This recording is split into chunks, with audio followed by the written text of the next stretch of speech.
I'm the State Communications Officer for the Department of Public Safety Division of Emergency Management.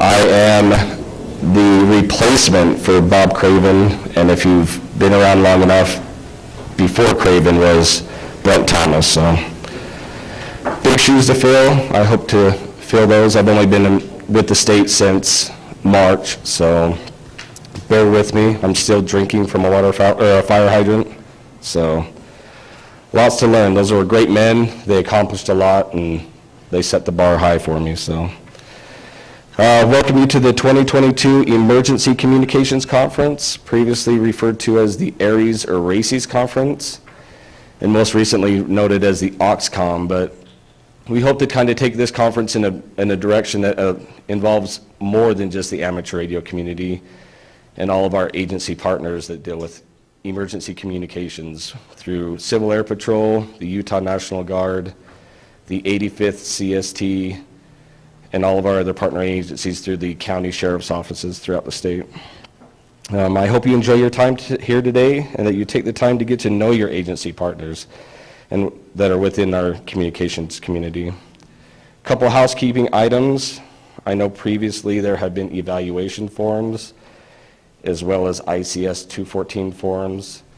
We haven't met for some time, so you're off the hook this year, that you don't need to fill those out, but be prepared next time. So we didn't want to shock you guys to have you do too much this first time around. There will be time to visit the static displays. The state has brought 2 vehicles. UCA has graciously brought one of their STR trailers, which is loaded with communications equipment as well for you guys to look at. And that's just to get an idea so you guys understand some of the state resources and agency resources that we have available to us that can be deployed through those times of emergencies, that you don't feel like that you have to provide everything all the time, and that you understand those assets and how they function and what value they add to you, add to your tools and resources that you have. In between each speaker, we'll have short breaks, and that is also so for you guys to get up, move around, if they get kind of long-winded, as well as time for the presenters to switch presentations. So there'll be plenty of time for breaks and times to get up. If you have any of those special dietary items or needs for lunch, hopefully you've filled out or sent those emails in, and those meals will be available for you. If not, just let us know and we'll do whatever we can to accommodate you. Please be mindful of trash and clean up after yourself. There'll be a lot of wrappers and stuff through all the snacks, food items, and there'll be trash bins throughout the facility to place those in. We like to be good guests to this facility, so they allow us to keep coming back each year. So, and restrooms, they are labeled, but they're down the hall and to the left. There's restrooms at each floor if they do get busy, but we hope to just maintain our presence here on the first floor and not wander too much throughout the building. My opening remarks will be fairly short, unfortunately. Well, fortunately for me, unfortunately for you. I've spent a lot of one-on-one time with many of you here lately, discussing our current changes that you are seeing within the state. We have shared ideas, discussed concerns, and spoke openly about the future and what that may look like. Some of you I have not had the opportunity to meet with you, and I invite you to reach out to me and let me schedule a time to meet and discuss those specific needs within your agency or area. As members of the communications community, we all long for the latest and greatest tech, the newest and brightest of shiny objects. We love complexity and enjoy challenges, or let's say, be more specific, technical challenges. Too often I hear, as many of you often hear, is that the first thing to fail in an emergency is the communications. I often think, why is this? What is meant by this statement? And what, is it the technology itself? Are we making it too complicated? Or are the systems that we use or don't use? Or is it more basic than that? I hope that this conference allows you to start with the basics, face-to-face conversations, taking the opportunity to put names to faces, and build relationships that will be valuable during future trainings and times of deployment, and future exercises as well. I often find myself working with the Utah National Guard. I love the relationship I have with them and feel grateful for the opportunities I have to learn from them and to share my talents with them. Just one of many things I've learned comes from the military saying, train as you fight and fight as you train. This resonates with us in so many aspects of life. I hope to see this community come together in a collective objective in regards to training, that we will learn to speak the same language and ensure effectiveness and efficiency. I am grateful to those who have agreed to speak with us today for their time that they've given and given up their Saturday after all the works that they do. These are very busy men, and to give up a Saturday means a lot to us. So I'm grateful to call them friends and hope we still are after having them speak today.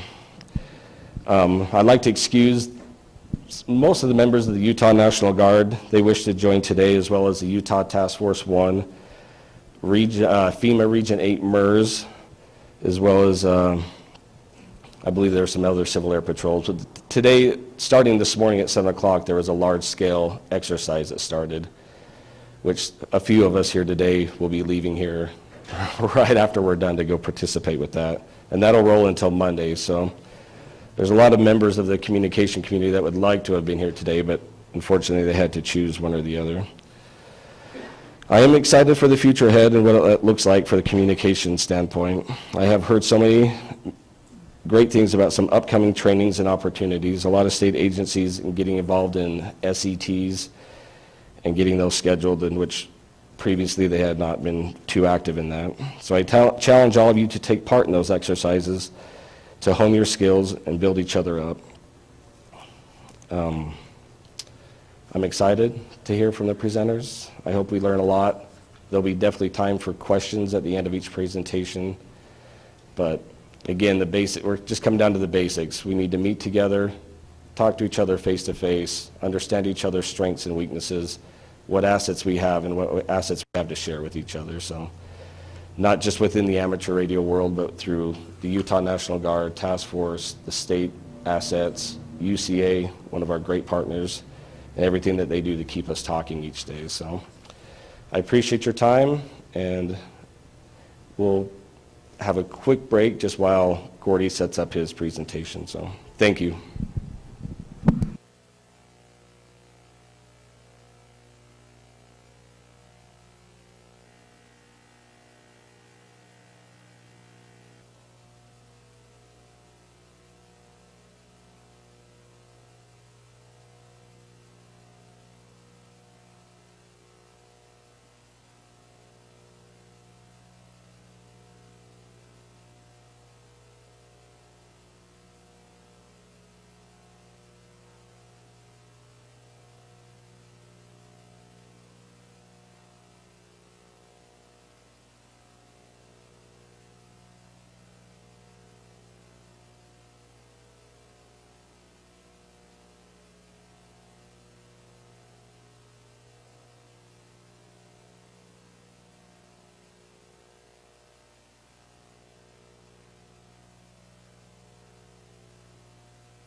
Test 1, 2, test.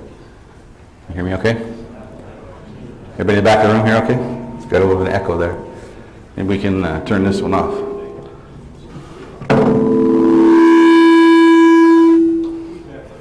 Here, take that away. All right, is that better? Okay. Well, good morning, everyone. It's great to be here with you today.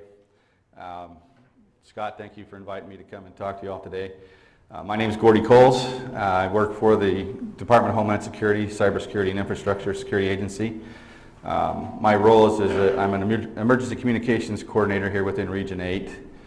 One of two coordinators. There's myself and my counterpart is Jeremy Johnson.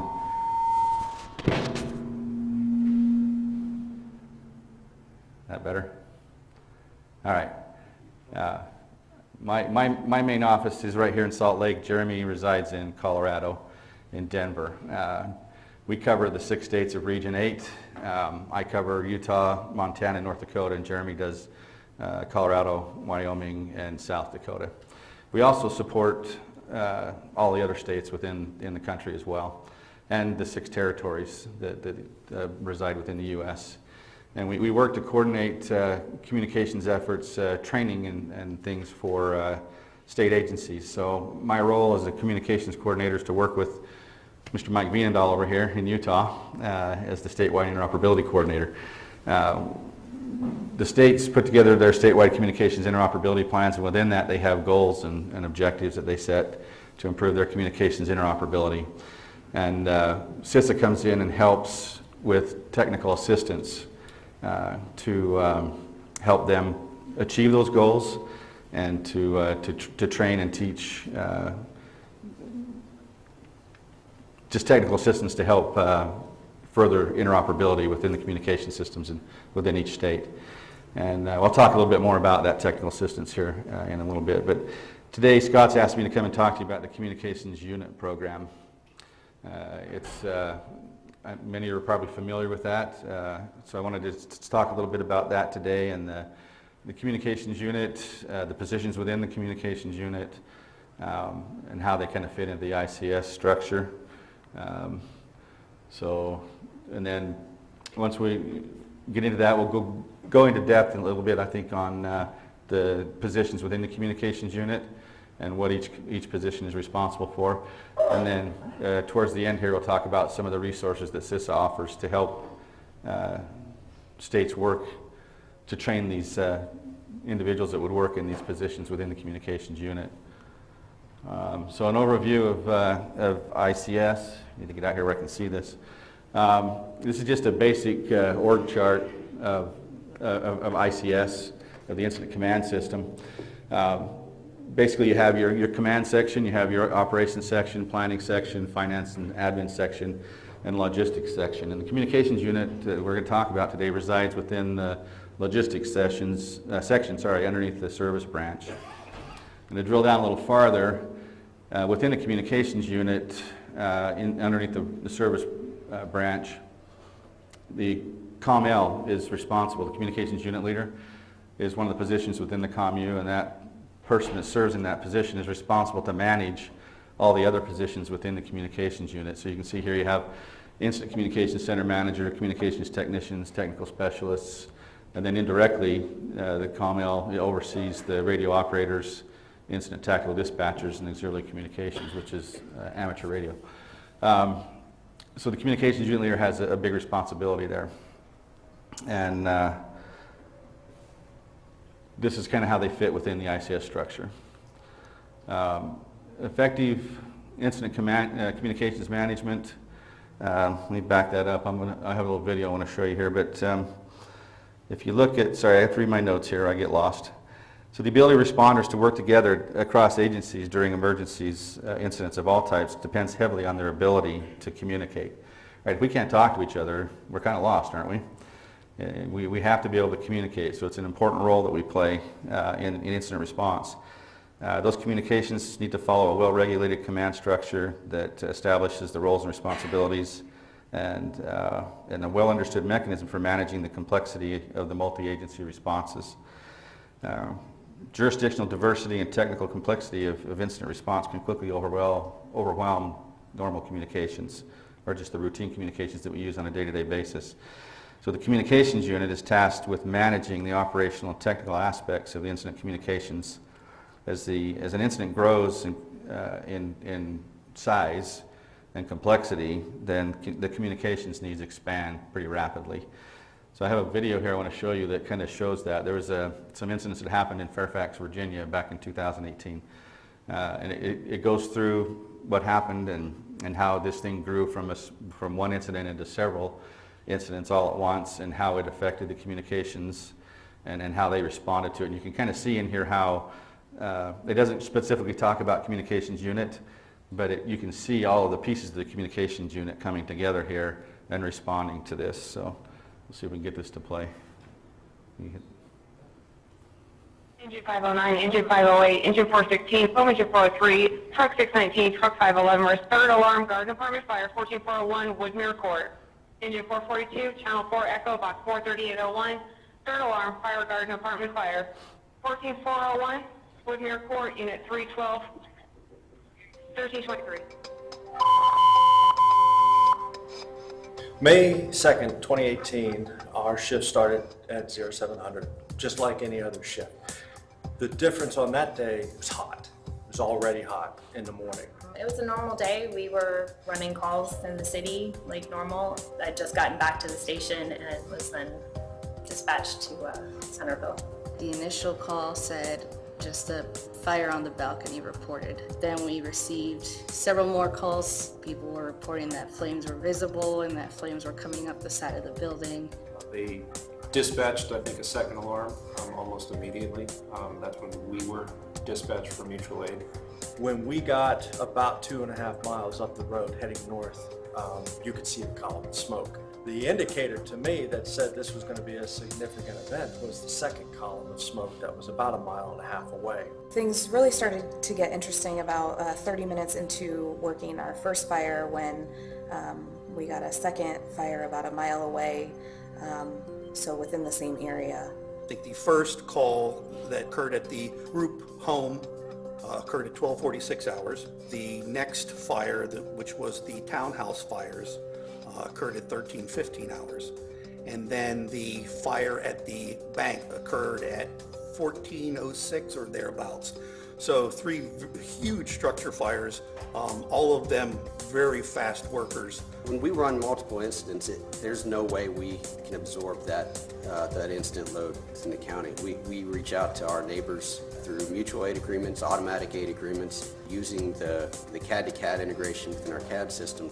CAD stands for Computer Aided Dispatch, and it keeps a log of all of our incidents, all the units on that incident, how many units are available, and even in what area they're available. We have what's known as the CAD-to-CAD system. Our CAD systems can query the other member jurisdictions' CADs, determine the closest available units, and send those to an incident based on location. So when we have requests from what they call CAD to CAD or an automatic aid agreement, it automatically gets dispatched onto our CAD system and it sends a message to them, so they'll get an event that automatically pops up in their pending queue that tells them of the event, what it is, the address, and what units we are requesting. In essence, our computer systems all talk to one another. It has allowed us to be much more efficient. It's reduced drastically the amount of time it takes to get these requests into the system, and more importantly, to get the equipment rolling on the road. I could look through our CAD system. I could see all of the units that were already on scene and I was actually responding with, where I was going. And then I heard the radio traffic that was happening so that I could get basically better situational awareness. The primary mode of communication is through our portable radios and our mobile radios. And that's the system that really has to work in order for us to be successful, to be able to manage these type incidents from beginning to end. All the local jurisdictions have access to Fairfax channels, all of our fire channels. So when they get assigned to that event, they either through CAD-to-CAD or if we tell them over the phone, they know what channel that incident's going to be on. So as soon as they're dispatched, they turn to that radio channel. They were coming over a distance, so the communications, listening to the operational channel, listening to the operational buildup, units were able to kind of pre-plan as they came in. The units were prepared when they arrived because of their ability to listen to the operational channel and then mark up on scene and get assignments from the incident commander. SafeCom is really kind of the umbrella effort to build systems so that on days like May 2nd, we can have that interoperability. SafeCom is made up of 60 members. 30 of those members represent associations. Some examples are the National Governors Association, National League of Cities, and 30 are represent public safety at large, public safety communications, fire, EMS, law enforcement. The SafeCom continuum represents all of the pre-planning and the daily activities really that need to take place to sustain or maintain interoperability. governance, standard operating procedures, technology, training and exercises, and usage. Governance is key, and this region has multiple levels of governance in place. Standard operating procedures, we have common manuals. Every department, every station that's in Northern Virginia operates on the same sheet of music. So if Fairfax County and Loudoun County, Arlington or Alexandria, if they're going to come to Manassas Park for a large-scale incident, we're all going to fight fire basically the same way. We've kind of been more cognizant about the need to be able to work with each other, speak the same language, mean the same thing when we say it, have the same procedures when we get on the scene so that we're all working the fire the same way. When you have multiple agencies all operating under similar policies and procedures and able to move to the same radio channel, it makes it seamless.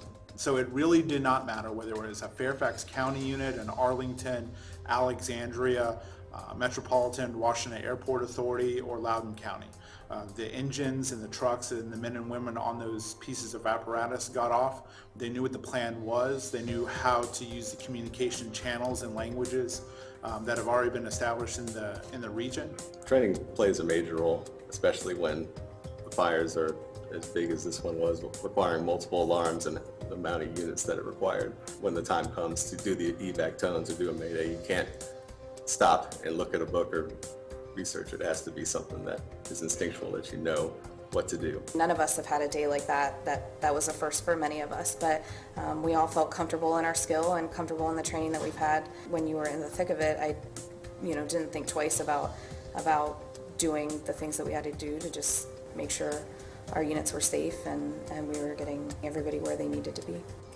Using the SAFECOM interoperability continuum, the National Capital Region has developed a very robust communications interoperability. I can't say enough about the importance of interoperability and how much of a difference it makes as far as the rate of success goes when handling situations.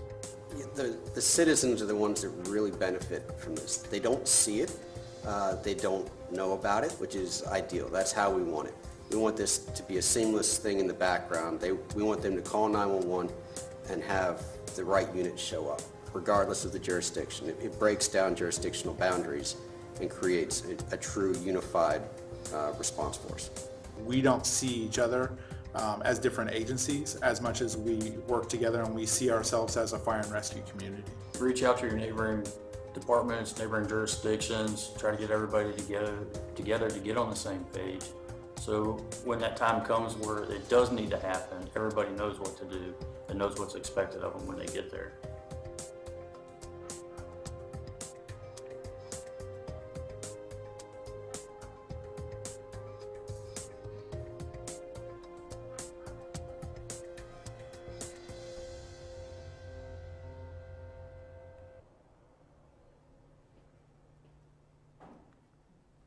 Okay. So it's quick and easy to see from that video how quickly an incident can ramp up and become quite difficult to respond to, and how important it is for personnel to be trained and ready to go when that time happens. You can see how they handled this incident quite well, and one of the key things there was the communications. Everything was in place. All the interoperability channels were programmed into the radios, so they're able to go and talk. They had the situational awareness. You heard the responders were coming on scene. They could hear the radio traffic, and they knew what was going on. They knew where to go and what they needed to do to respond. And that's the importance of having trained personnel. And that's the importance of having a communications unit. Because of their training and expertise, communication personnel enhance response effectiveness, and they do it by increasing safety and reducing the risk through important communications up and down and across the incident command system. They improve interoperability, right? Having that training in place, having the radios programmed with the interoperability channels so that everybody knows and is familiar with the programming in the radio, and they know what channels they have and what to go to. They have a communications unit leader on hand that has developed an ICS 205, so they have a communications plan and they know what they're going to do. One of the important things is tracking all the allocation of resources. Whenever you have a big incident like that, a lot of resources come into play. You have like these trailers we have outside here. They're brought on scene to help with communications. Radio caches are handed out. All that equipment gets put out into the group of people, and you have to get that equipment back. So that's one of the communications unit's responsibilities, is to track all that equipment and be able to get it back when the incident's over. It also reduces the burdens on the communications center and dispatch centers by having communications unit personnel that are trained and able to know what they're supposed to do to respond. It doesn't fall on the dispatch centers or the public safety answering points to have to control and manage all that. You have people that are trained and know what they're doing. So we talk a little bit about now some of the communications positions. You're probably familiar with the acronyms COML, COMT, maybe not so much with INCM and INTD, but these are the positions within the communications units. You have communications unit leaders, communications technicians, incident command center managers, incident tactical dispatchers, radio operators, auxiliary communicators, technical specialists, and a new one that's came out in the last few years is information technology service unit leader. And we'll talk a little bit more about each of these positions in detail. So this is what comprises the communications unit, all the positions. So this is the communications unit leader. So this is the position that manages all of the other positions within the communications unit. And some of the responsibilities of the communications unit leader, they're responsible for the tasks that include creating a communications plan, doing the ICS 205. They identify and order the resources that are needed to implement their plan. They set up and manage a center for communication, so if they come on site and they need to have an incident communication center, the COML is responsible for putting that together and then getting the people that are involved with that to be assigned to work in that communication center. And then they're also responsible to properly document all unit activities, collaborate with the incident management team for the incident management planning of the incident. Communications unit leader have a big responsibility, right? And there's a lot of things that they have to do, and typically it's one person that comes in on a shift. Communications unit leaders are far and few between. We don't have a lot of them, and so we need to train more, because when you have a big incident, like the floodings that happen in Texas or New Jersey, or some of these bigger incidents that happen that go for days, you need to have personnel that are trained that can come in and relieve the person on the watch, right? So you serve a 12-hour shift, you're ready to go home, you need to get some sleep, you need to eat, you need to refresh, and so you need somebody that can step into that position. So when you're in there as a COML, all these things you're responsible for managing. So if you don't delegate some of that, you're going to burn out pretty fast. So the COML has to be able to have those people in place to delegate to. If he doesn't delegate those things, he's responsible for them, or she is responsible for them. And so those things need to be delegated. Some of the things that they're responsible for is, like I said before, setting up an incident communication center, getting a manager to manage the incident communication center. That's one of the positions of the COMU, is the incident communication center manager. Bringing together communications technicians to handle all the technical aspects of the response with the radio programming, setting up other resources like communications gateways, or setting up some of these like the STR trailer that UCA's brought here, and some of the other equipment you'll see out here. Bringing in radio operators that can sit in the incident command center and run the radios, talk on the radios and dispatch. Incident tactical dispatchers, auxiliary communications folks, you folks, the amateur radio. When it's a big system or a big event and it negatively affects the normal communication systems, they're going to come and rely on you to come out with your equipment and set it up and help with the communications. And that's something that I think EOCs are looking more towards, is involving the amateur radio world to come in and help with those things. And then there's other technical specialists that come in and handle all the other aspects, the technical aspects of responding to an event. That's all the things that the communications unit leader is responsible for. And then you move over to the communications technician, the COMT. This is the technical guy that's going to come in and be able to set everything up, do radio repairs, do radio programming. The COMT is responsible he provides guidance and support to the COML, and also helps the COML in development of the communications plan. He helps to assess and determine radio system coverage requirements or capabilities, installing and testing and troubleshooting communications equipment, programming or verifying programming or verifying of the radio equipment, managing portable repeater deployment, managing and repairing equipment. There's just a long list of things that the COMT is responsible for.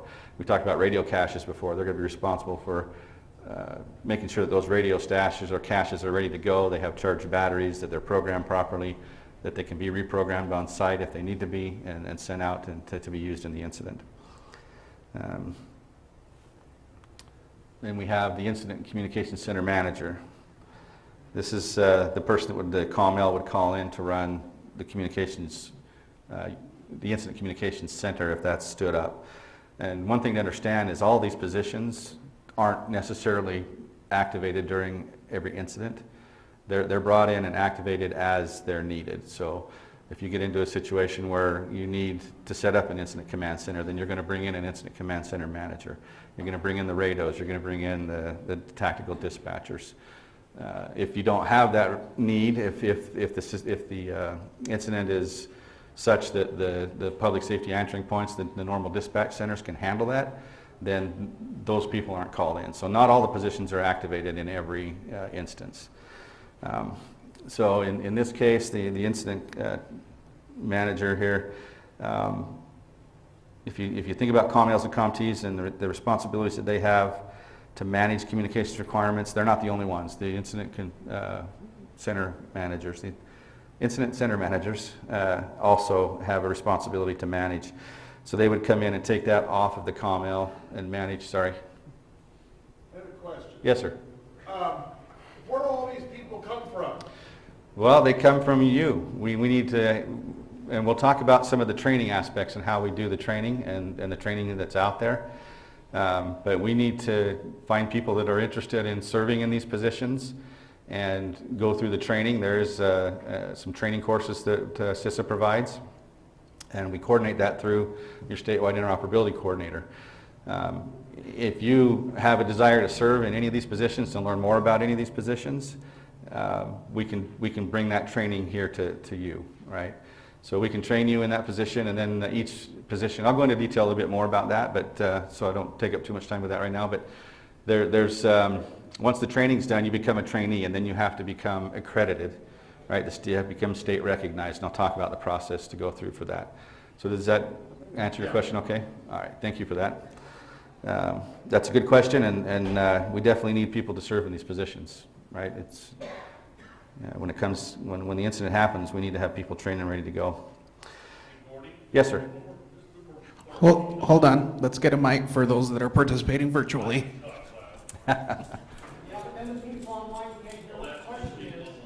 Yep. Hey, so just a bit farther on that, you're talking about filling these positions. I'm a county emergency manager. Filling these positions out of the auxiliary communications pool of resources. Is that what I'm hearing you say? That doesn't have to come out of this pool, all right? Okay, just anybody that's we're talking to you today, but Okay. This can come from anybody. Okay. Anybody that has an affiliation in public safety that would be have the basic skill set to learn these things and wants to serve in one of these positions, then we can coordinate the training of those individuals. Okay, so I know I've got a state dispatch center in my facility, and obviously we're transitioning from comms through them into the EOC. I guess I need to be talking with the state to find out if they've got plans to be able to transition folks this direction, or is the expectation going to be strictly upon me as a county emergency manager to establish this piece? So you could go, we like to coordinate through the SWICs, through the Statewide Interoperability Coordinator, so through Mike for Utah. But that's not like a hard requirement, but we want to involve the SWICs. They need to be, they're the head of the communications chain, right? And they need to be able to know what's going on and manage that. So we would prefer to go through Mike. So if you contact Mike and say, hey Mike, we have a need, we want to get this training in here, what do we got to do it? Mike will call me up, and we'll go through the process of starting up that training. And so we'll put in a request to CISA through their Emergency Communications Division saying that we want to do a technical assistance to train tactical dispatchers, or we want to train COMLs, or we want to train more auxiliary communications personnel. and we'll bring that training in. And we can talk a little bit more about how that happens and some of the things you can do to train within the state on your own. Okay. Sir? Hold on. You mentioned Wait. Mike. You mentioned the name Mike. Who is Sorry, Mike? Mike Vienendahl, right here. Oh, okay. He's your statewide interoperability communicator. Mike works for the Utah Communications Authority. You'll hear from him in a little bit. Okay, thank you. He's the interoperability division director for UCA and the statewide interoperability coordinator. Okay. Any other questions? We answer those questions okay? All right. So moving on to one of the other positions, incident tackle dispatcher. This is another one that's really important. Of course, they're responsible to serve in the incident communications center, sit at the console, take calls, and help support the ICC as much as they can. Then you have radio operators that do similar things. An all hazards radio operator, their responsibilities include staffing the incident communications center, monitoring radio traffic, and providing base station operations for emergency operations centers. They gather and distribute incident information. They ensure that the communications unit documentation is complete, participate in communications unit activities. There's a whole raft of things that they're responsible for. You'll definitely get into more detail on that if you want it to receive the training for radio operator. And then we have the auxiliary communicators, which are you folks. And the auxiliary communications are frequently used when other forms of communications have failed or been disrupted. The AUXCOM are volunteers who provide backup radio emergency communications support to public safety agencies during planned and unplanned events. Auxiliary communications are frequently used when other forms of communications have failed. That's a repeat. Sorry, my notes repeat sometimes. It's a brain issue. Also, the AUXCOMs are responsible to test all components of the auxiliary communications equipment and make sure that their systems are up and operational. You guys play a huge part in emergency communications. I hope you understand that. When the sky goes dark, we're going to have to rely on the amateur radio operators out there. I fully believe that, and I think you provide a great service. Moving on to technical specialist. This is any technical specialist in any area of communications. It's a broad area to cover. They can cover anything from information technology services, telecommunications, satellite technology, radio programming, cache radio specialist, auxiliary communication support, gateways, gateway management, GIS systems, geographic information systems. A lot of responsibilities here that definitely come in handy during an incident. And then this last one is the Information Technology Service Unit Leader. The requirements to access broadband and data during incidents or events has increased exponentially in recent years. This has become a bigger need, right, as we become more connected to the world through the internet. And we start to run a lot of our incidents on applications on your phone, right? And so you need a IT specialist that can help handle that. So this is a position that's relatively new within the last several years to the communications unit. And this position, I mentioned earlier that the ComL manages all the positions within the ComU. This position doesn't fall under the ComL. It is parallel to the ComL. So you have the ComL, Communications Unit Leader, and the ITSL. They're parallel to each other. They work together in different aspects of the response. So the voice side and the data side. So I mentioned earlier about technical assistance that CISA provides. Oh, he's just talking. I thought I had a hand there. So the states, we'll go back to that in a second. I mentioned earlier, states have a statewide communications interoperability plan. And that plan, again, has the goals and objectives that they have set for the state to meet their interoperability needs and their operability needs. And a whole lot of things within that SCIP. And so those goals can be leveraged to bring in training from CISA. And the technical assistance that CISA provides is free to the state. You don't have to pay anything for it. You can request that training. We bring in subject matter experts to do that training. When each of these positions that we're talking about here, we do exercises, we do drills. There's a whole raft of things. There's a catalog in here I'll show you a link to that has a whole list of technical assistance that CISA provides, and they all align with the SAFECOM interoperability continuum. You saw that graphic up here when they were talking about SAFECOM. Had all the swim lanes across there for governance and standard operating procedures and technology and data and usage. All of those, that continuum is set up so that if you're on the left side of that continuum in those categories, then you're less interoperable. The farther you move in those categories to the right of the continuum, you become more interoperable. So the goals that you have, the state has in their SCIPs, and something else I'll talk about here in a second, help move you farther to the right of that interoperability continuum, make you more interoperable, to help you to be more interoperable. And so those can be leveraged to request the training from CISA.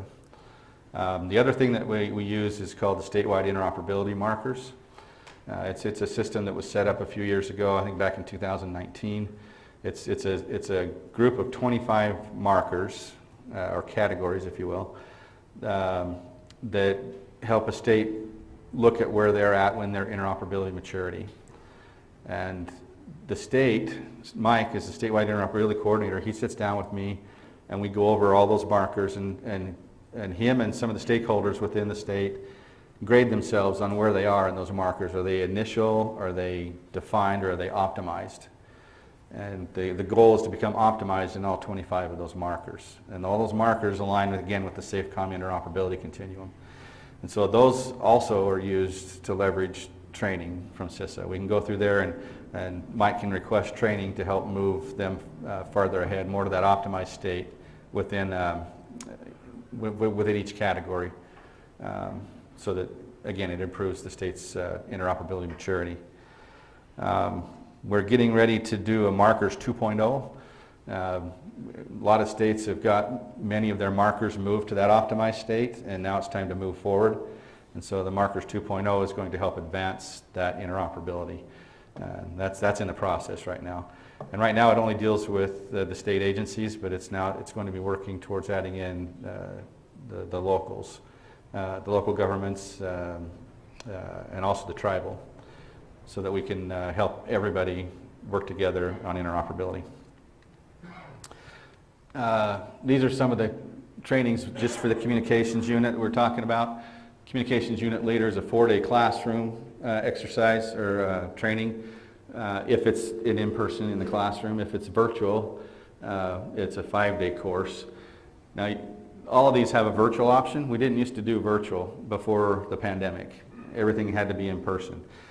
But to keep things moving during the pandemic and not lose traction on the training, CISA came up with virtual options on the training, and it worked out so well that they're continuing it. So we prefer to do it in person. We would prefer to come to you and do the training, but if that can't happen, we are willing to do it virtually. Communications technician, 5-day classroom. And again, you can see in each of these you get a position task book at the end of the training. And this is one of the challenges that we have with the training. We train hundreds and hundreds, even thousands of people in these positions, but only about 5% or less actually get their position task book signed and become state recognized or state accredited. We're not sure why that happens. Maybe it's just that somebody wants to come and take the training because it's cool, and they don't want to actually serve in one of these positions. The goal is to create within the state a communications unit program that has a governance committee over it, and that governance committee would drive the idea that if you're going to take these trainings, we want you to serve in this position. And then they also help bring in the resources that will allow the students, the trainees, to complete the tasks within their position task books to get those signed off. And that has to be done in a planned event or an exercise or an actual event. One thing that CISA will do, once you have completed a training, we can come in and do a communications exercise for that particular position. So if we do a COML training, we can come in, do a communications exercise, and get each person that took the training, give them the opportunity to complete the task within the position task book, have somebody there that's qualified to sign them off on that task, and then that can be reviewed by the SWIC, Mike, and his quality review board that we're hoping to set up soon, that will make sure that all that's done properly, and then they become state accredited. And in order for you to be deployed on an incident, you have to be state accredited.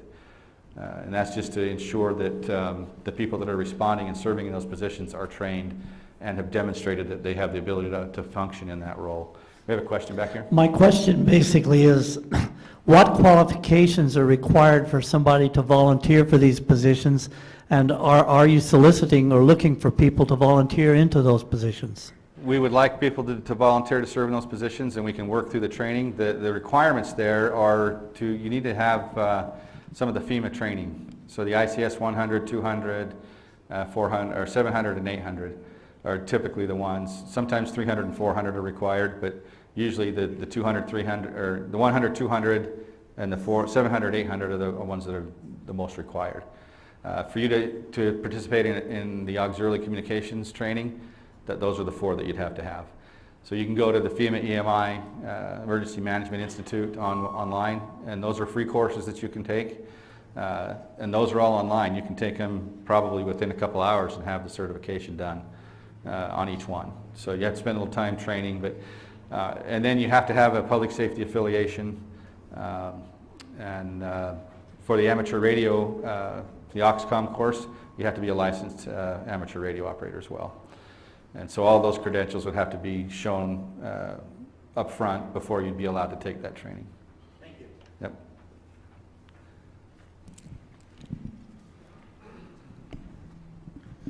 So for OXCOM training, it says, you say that once you complete it, you get your all hazards positions task book. Mm-hmm. Where do you get that book? That will be given out at the end of the training. The trainers will give that to you. Okay, so if it's virtually, because Yeah. I completed mine in June, and I Okay. still have not gotten my task book. Oh, really? Okay. And where did you do the training? It was a virtual training, well, I completed it sitting in the EOC, but Okay. it was out of, I believe, Texas. Okay, so it wasn't one that was done here. You did it online with another state? Yes. Okay. Get with me afterwards, and I'll get some information from you. I'll see if I can find out where that's at and get that to you. But that's an important piece. You can once you take the training, you are a trainee, and you're not necessarily accredited or qualified to actually serve in that position during an incident. So getting that task book signed off is very important. And that's one of the, like I said, one of the challenges that we have with this training is the task books just don't get completed. So we're trying to work with states to develop a communications unit program within the state, have a quality review board, and that will help them work towards making sure that helping the folks that need to be get their task books done to get them done. It's Mike? Maybe you can spend just a couple minutes explaining. I'm coming, hold on. Remember, we have people that are participating virtually, so this is important. Maybe just spend a couple of minutes and explain what the position task book is. Okay. And then how people get that signed off. Okay. So the position task book is just that. It's a list of tasks that you would go out and work on and complete within an incident. So you'll go out and you'll either be going to a planned event or an exercise or an actual event, and you would perform each of the items, the tasks that are in that task book. And then the incident commander or somebody, the COML, whoever it is, that's qualified to sign you off on that says, I've seen you demonstrate that task, and I attest to the fact that you demonstrated the ability to do that task. So you have to get all those signed off, and then once those are signed, again, the statewide interoperability coordinator would have to review that, and hopefully we get a quality review board set up that would help him with that task, right? So that review board would go over that position task book make sure the proper signatures were there, and then at that point, you would become a state recognized individual within that position.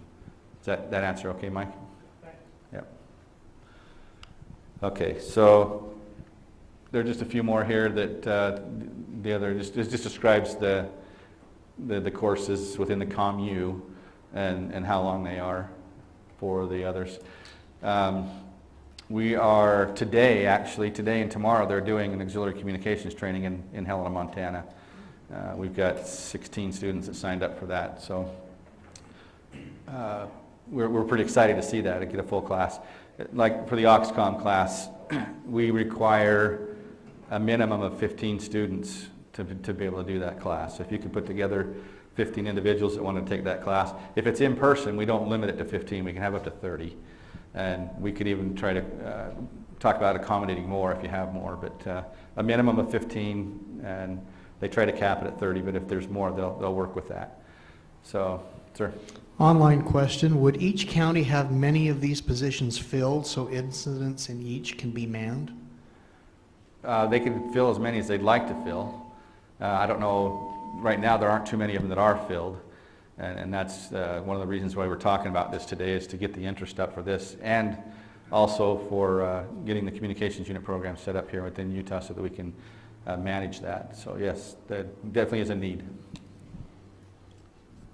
Hey, Gordy, I apologize, but I need to get back. I think the piece that we're missing that needs to be given to the group is that in a disaster, when we open up these things, this is going to be a county level piece, and so there is a piece that we as county emergency managers play in helping to develop the communications processes in conjunction with the state dispatch process, which kind of flows into this here, and then obviously part of that state plan. So you're talking generically about positions and training. That's, everybody needs to understand that training, but when it comes to the actual implementation of this is where you individuals will need to be involved at the county level or the city level with your local emergency managers. Is that a fair context of what you're saying? That's completely correct, yes. Okay, that was just a piece that I'm just, you're presenting great information about the task, but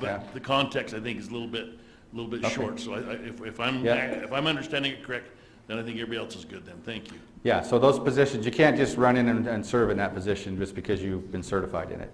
You have to coordinate that through either the county emergency manager at the county level or at the state level through the statewide interoperability coordinator and the state EOC. Or the city, whatever the incident level is. Those people that are in charge, you have an incident commander, and you'll have a COML in those instances, and the COML manages that.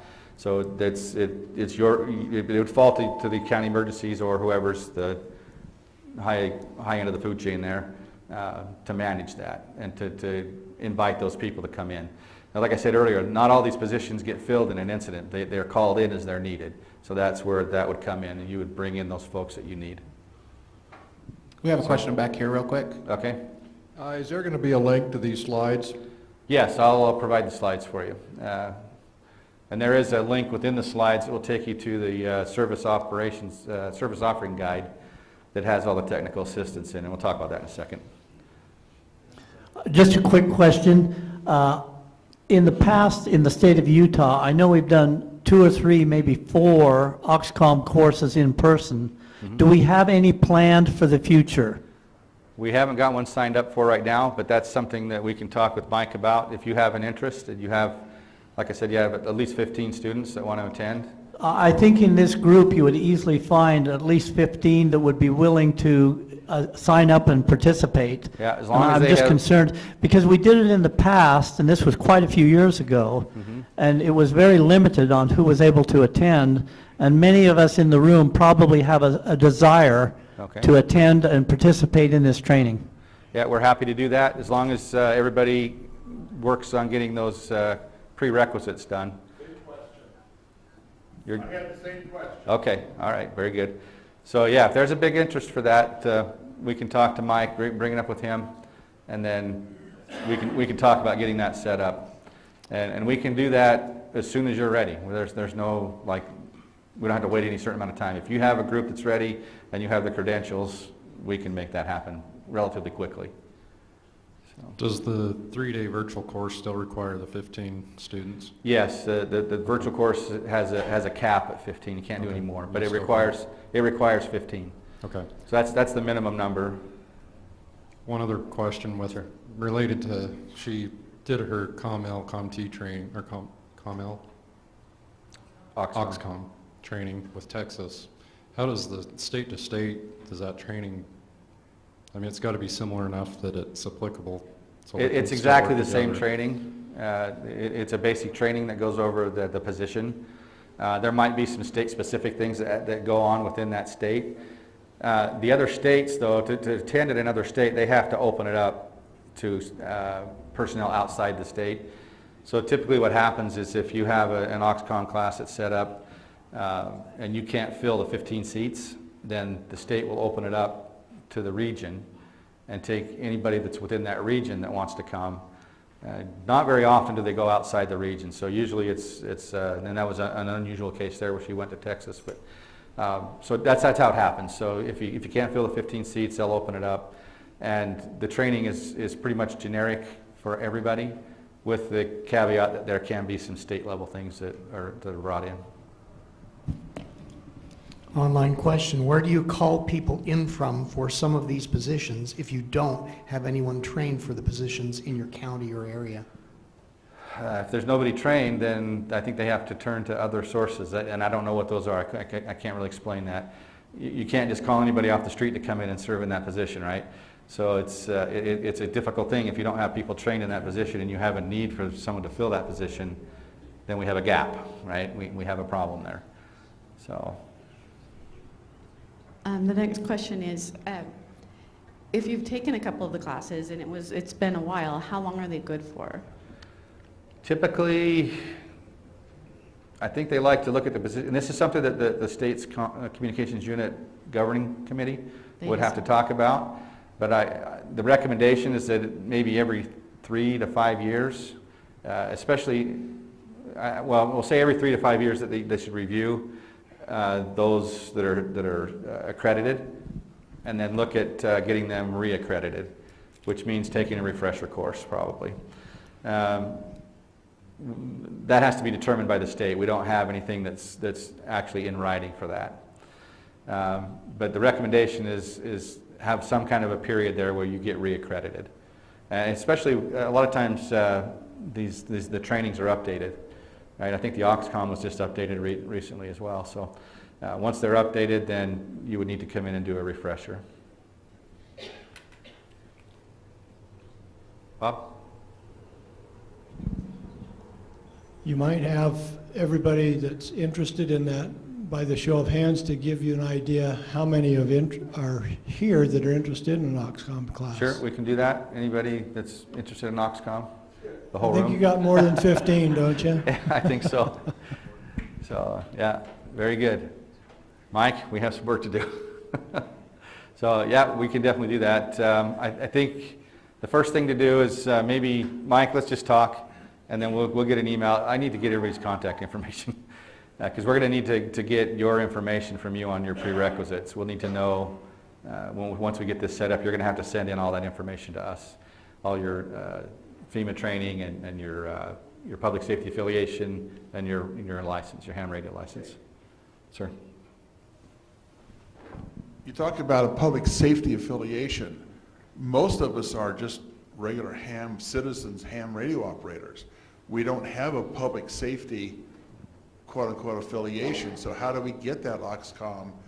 How do we qualify for that public safety affiliation? Do we have to be active members of ARES? Do we have to be, what fulfills that public safety affiliation? It's a good question. I don't know if I have a very solid answer for that right now, but I will get that. I think if you're involved with RACES or ARES, if you're working with the state EOC in some way, any kind of affiliation with public safety, I'll get a better answer for you for that, and we'll get that out. That is the answer, I believe. What? What is the answer? If you have to be affiliated with ARES or RACES. Yeah. They get a question back there. I can answer that question.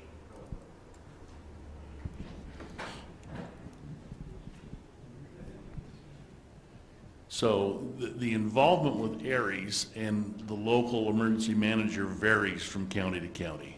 That's, in some counties, they have their own emergency communications team. Weber County, for example, the sheriff's office has its own team, and it's got a tangential relationship to the ARES organization. In my county, I've got the ARES emergency coordinator sitting next to me, and he has partnered with me at the county level to do things. And that's, so I would, in my county, that's the ideal way to be involved. And that'd probably be the first place you would contact is your local ARES organization and find out whether they're involved in your local emergency management program. And if they are, that's the connection. If they are disconnected, there's you don't have that, then contact your county emergency manager directly and just say, hey, look, I'm interested, I'd like to help you. Is there something I can do? I've got these qualifications and so forth, and just see where that system starts. And if you're here in Salt Lake or Utah County, Weber, Davis, there may be some city elements within there that you can utilize. Up in Box Elder County, it starts at the county level and then on up. So if that helps to kind of paint that picture. That's great, thank you.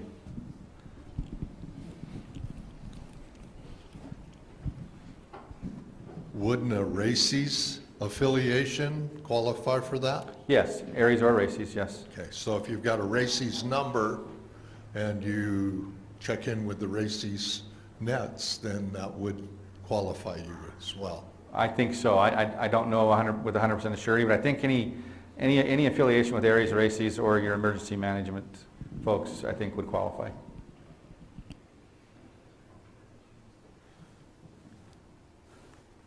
Let's see. So we talked a little bit about this already, the COM, LCOM, TOXCOM. We do a train the trainer course. Right now we're talking about bringing in the training and having us come to you. But we can actually do this, and we've done this in Utah. Justin Waters, who's now working for CISA as a contractor, used to be a trainer here in Utah for the COM training. So we can do a train the trainer where you can be trained in a position, and after that point you become an accredited trainer and you can actually hold the training within the state. So you could, as the trainer, work through the SWCC or through the state EOC and hold the training here within Utah without calling CISA for that help. We're more than happy to do that. You don't have to have an in-house trainer, but that option is available. And then again, we talked about the drills and exercises to support the completion of the task books. This link here will take you to what they call a TA SOG. It's a technical assistance service offering guide. Within that book, there's a whole list of technical assistance offerings that CISA offers. We're not limited to what's in that book, okay? If you have a need, maybe a tabletop exercise or a full-scale exercise, some need of training within the communications world, we will build a training that fits your needs, right? So it doesn't have to be a canned training that's in the book. So CISA will come in with all their subject matter experts and put together the training that you need. So that offering is out there. Lori, can you click on that? Just real quick, we'll show you the guide. When you go to the website, it comes up with a whole bunch of other links. You'll have to click on another link, but that's okay.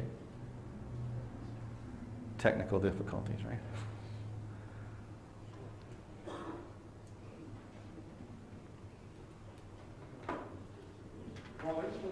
Okay, it's not up on the screen here.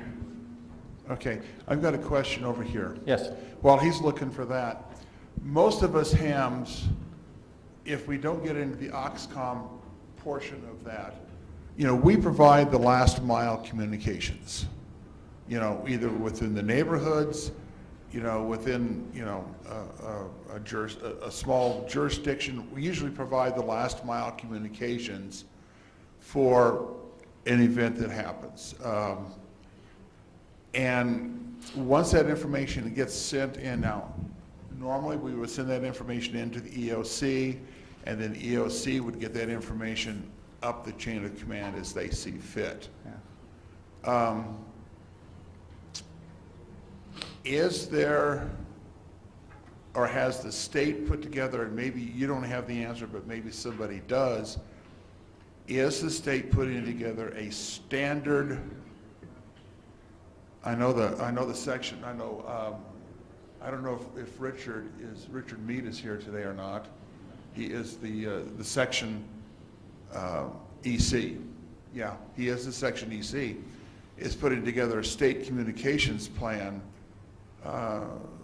for the ARRL, for the state, and putting together a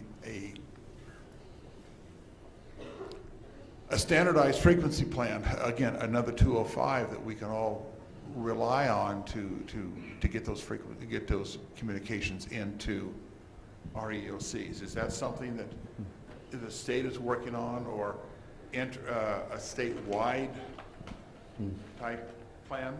Maybe Bob's got the answer to that. I don't have the answer to that for the state, but I will say that through the EOC, they have their ESF2 annex, which we're getting ready to update here pretty soon. And it does have the standard operating procedures in there, and it does outline how the state interacts with the auxiliary communications folks. There is a state level ICS 205. Okay, there's one in place. I assumed there was, but I didn't want to say there was without knowing. But Bob's the man, he knows. Thanks, Bob. Okay, thanks, Lori. This link right here says Service Offering TA Guide. It's that second one, Lori. If you click there, this is the guide that you come to, and you can scroll down through there.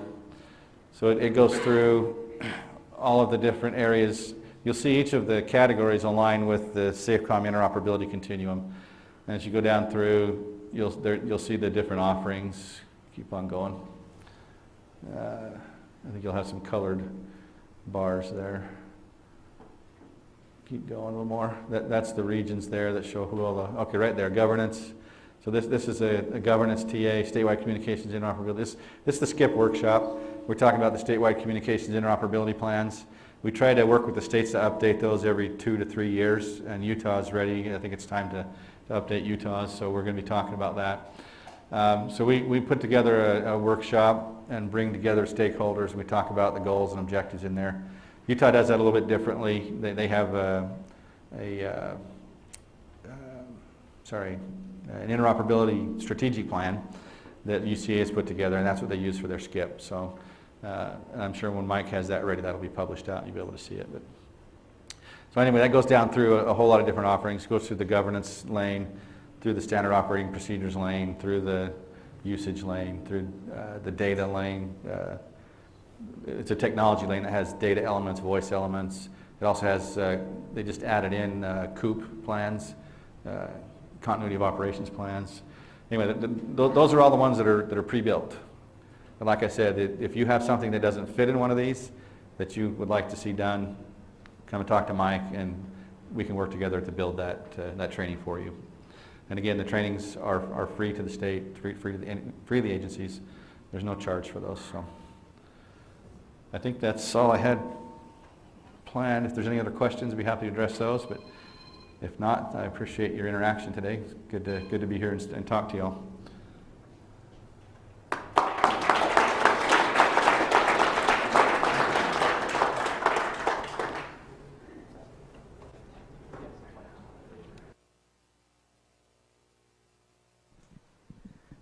Thank you, Gordy, for that presentation. A lot of information.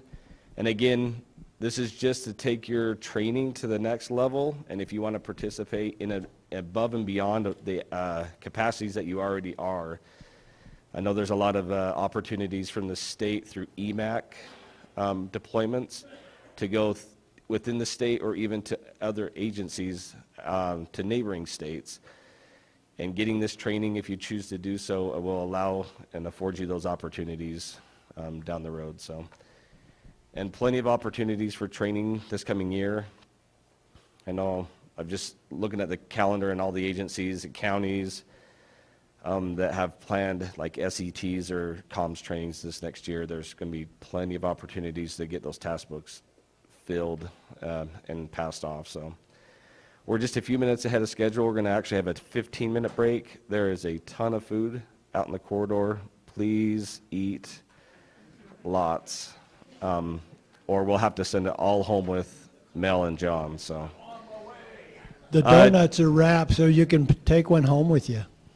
Yeah, take 10, 15 minutes, use the restrooms, check out a few of the displays in the hall, or you can even wander around and we'll meet back here in 15.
Okay, everybody, we are going to proceed with the agenda. If you'd like to, I'm talking into it, yelling. We are going to move on with the agenda. Start with Michael Veenendahl.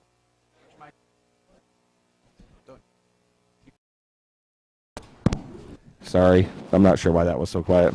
We're going to continue with the agenda. We're going to start with Michael Veenendahl, with UCA, the program director. Great friend, doing many great things there at UCA, and we'll turn the time over to you. Thanks. Good morning, thanks. Appreciate this opportunity. Some of the stuff I'll talk about will be kind of at the state level, and Phil's going to talk about some of the things. Utah Communications Authority is responsible for the public safety communications across the state of Utah. We have interoperability division, which is my role, which does the programming for the state, and our technical people. We've got a 911 division. We cover a lot of areas. So we'll talk a little bit about what we do and where our future is going. I've had some awesome communications with you, and I really appreciate the involvement and the willingness to be further involved. And I look forward to continue to connect with you guys and find a way that we can make sure that you feel like you're part of this community of communications as things happen, and know that you're part of that.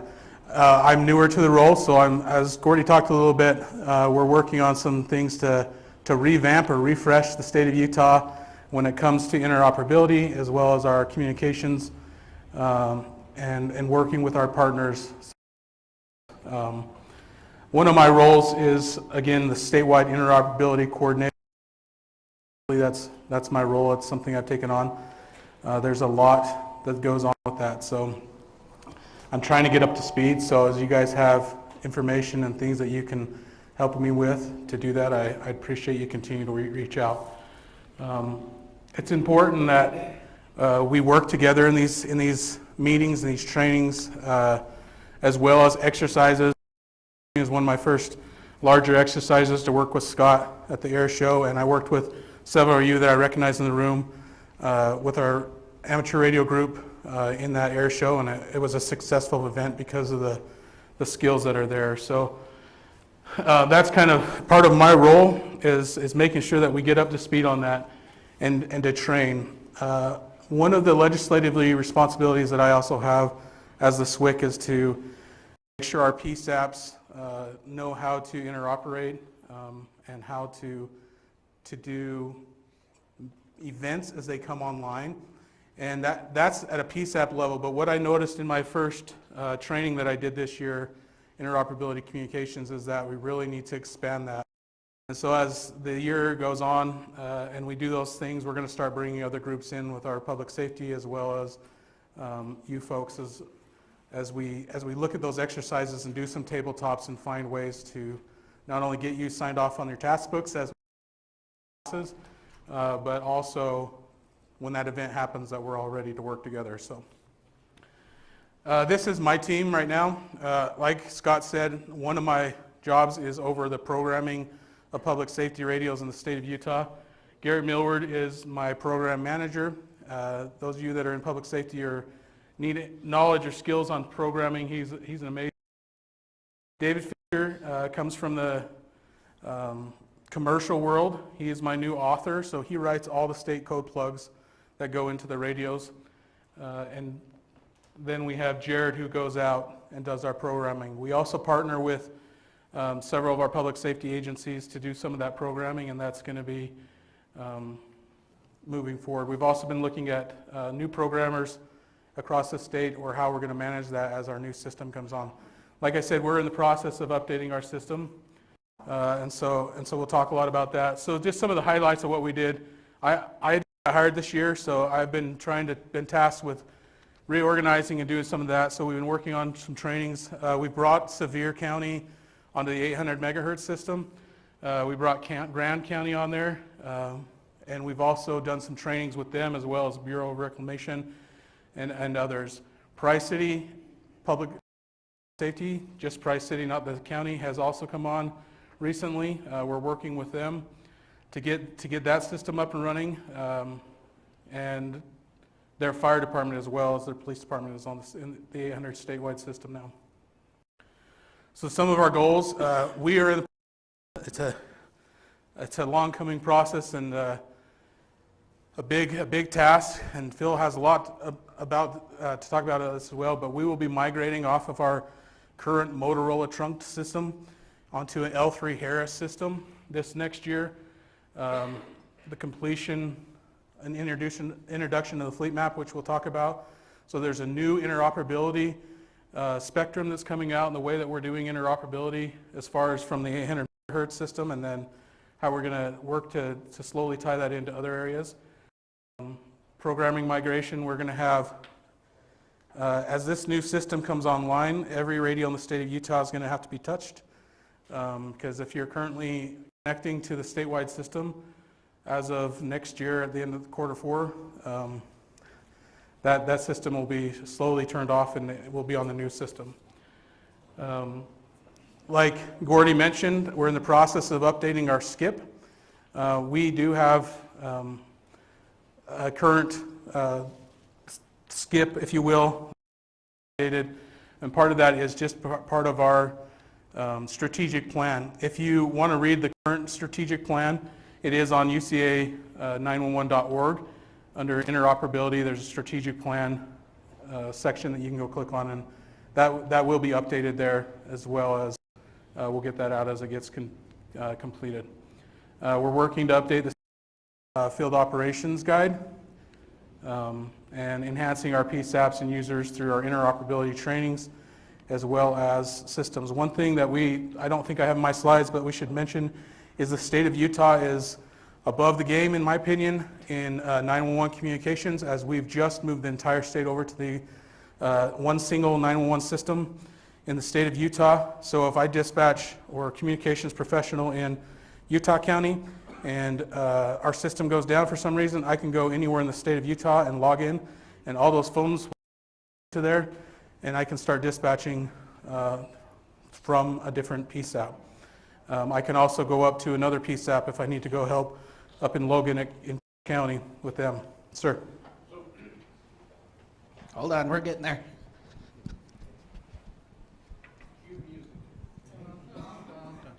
Okay, so when you go in and log into another, let's say you go from, let's say it goes down, you happen to be in Logan, the best place in the state, by the way, and you log into our EOC or whatever,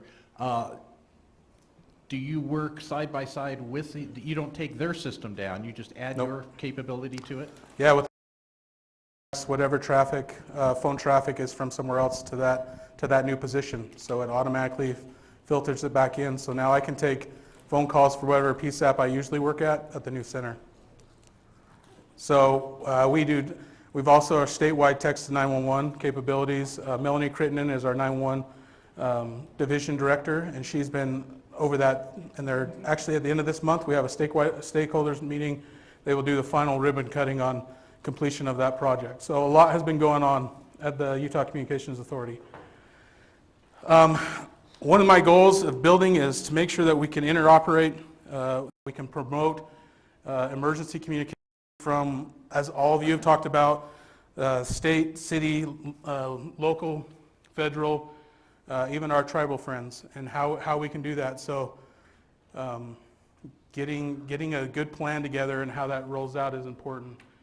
Collaboration, I think, is good, and that's why I think Scott invited us today, is just so you can kind of know what we are, what we do, so that we can continue to work and collaborate as emergency professionals and as interagencies. We've talked a lot about how do I get in with my agencies. You know, you've got city, you've got county emergency managers and state level emergency managers, and there is a incident command structure that builds that. So making sure that you're involved with them is important. We're ready and willing to help agencies across the state of Utah and our bordering states as well to make sure we can get the interoperability. There's a challenge sometimes with cross borders and systems. You know, you've got 800 megahertz, you've got VHF, you've got UHF. So making sure that we find a good way to coordinate that is important. And I'm willing and able to go out and do training, talk about going anytime that it's asked of me. So the goal for interoperability is to promote a uniform approach to the design and management of local, state, and regional interoperability in radio communications. Objectives are to allocate subscriber IDs, make sure they're not duplicated in the system, make sure the system configurations are correct, how our channels are defined, make sure that we're not going over frequencies, and then just, again, to promote interoperability amongst all groups that use communications, emergency communications. Gordy hit on this. This is actually a big part of our SCIP, and it actually defines a large part of our SCIP. We're working to hit each of these areas: scope, SOPs, technology, training, education, usage. One of the ways that we're doing that is in our change of our fleet map system and how we're going to actually use that in interoperability.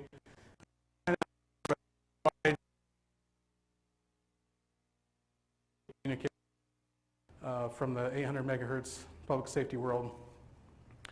Right now, the state of Utah is divided into 6 regions for communications at our level. We have a northeast region, a north region, Salt Lake region, southeast, south central, and southwest. Each of these regions are designated different interoperability channels and off channels, what we call channels and event channels. And 16 event talk groups is what we currently have. I'll show you how we're going to change that. We've found as time goes on, coordination, as you all know, is sometimes where things drop as well. Right now, all of our event channels, we have some that are designated specifically counties that they use on the fly, but most of them are actually coordinated through Salt Lake Valley Emergency Communications Center. That will change with our new system just because it takes a lot of coordination and work. The first step in that is we've divided the state into now 8 interoperability regions. We've got the Bear River region, the Wasatch region, Mountainland region, Northeast region, Central region, Southeast region, and Southwest region. These regions were defined by one of our governing, not our governing boards, but one of our PSAP committee groups that actually is an advisory group. That's the word I'm looking for. An advisory group to our governing board. Based off of the PSAPs and the communication that they do with each of our public safety people across the state. Each dispatch center or PSAP will be designated a group of interop talk groups within a county, and then each region will have TAC groups. We're also adding some regional hospital talk groups for coordination. So to do that, we've actually started working and we're getting ready to start training on a new fleet map starting at the end of this month for our public safety partners first, and to increase this interoperability. We've developed talk groups for local and regional and statewide communications. Our regional communications plans are based off of the operational needs and feedback that we've received from our stakeholders over this process.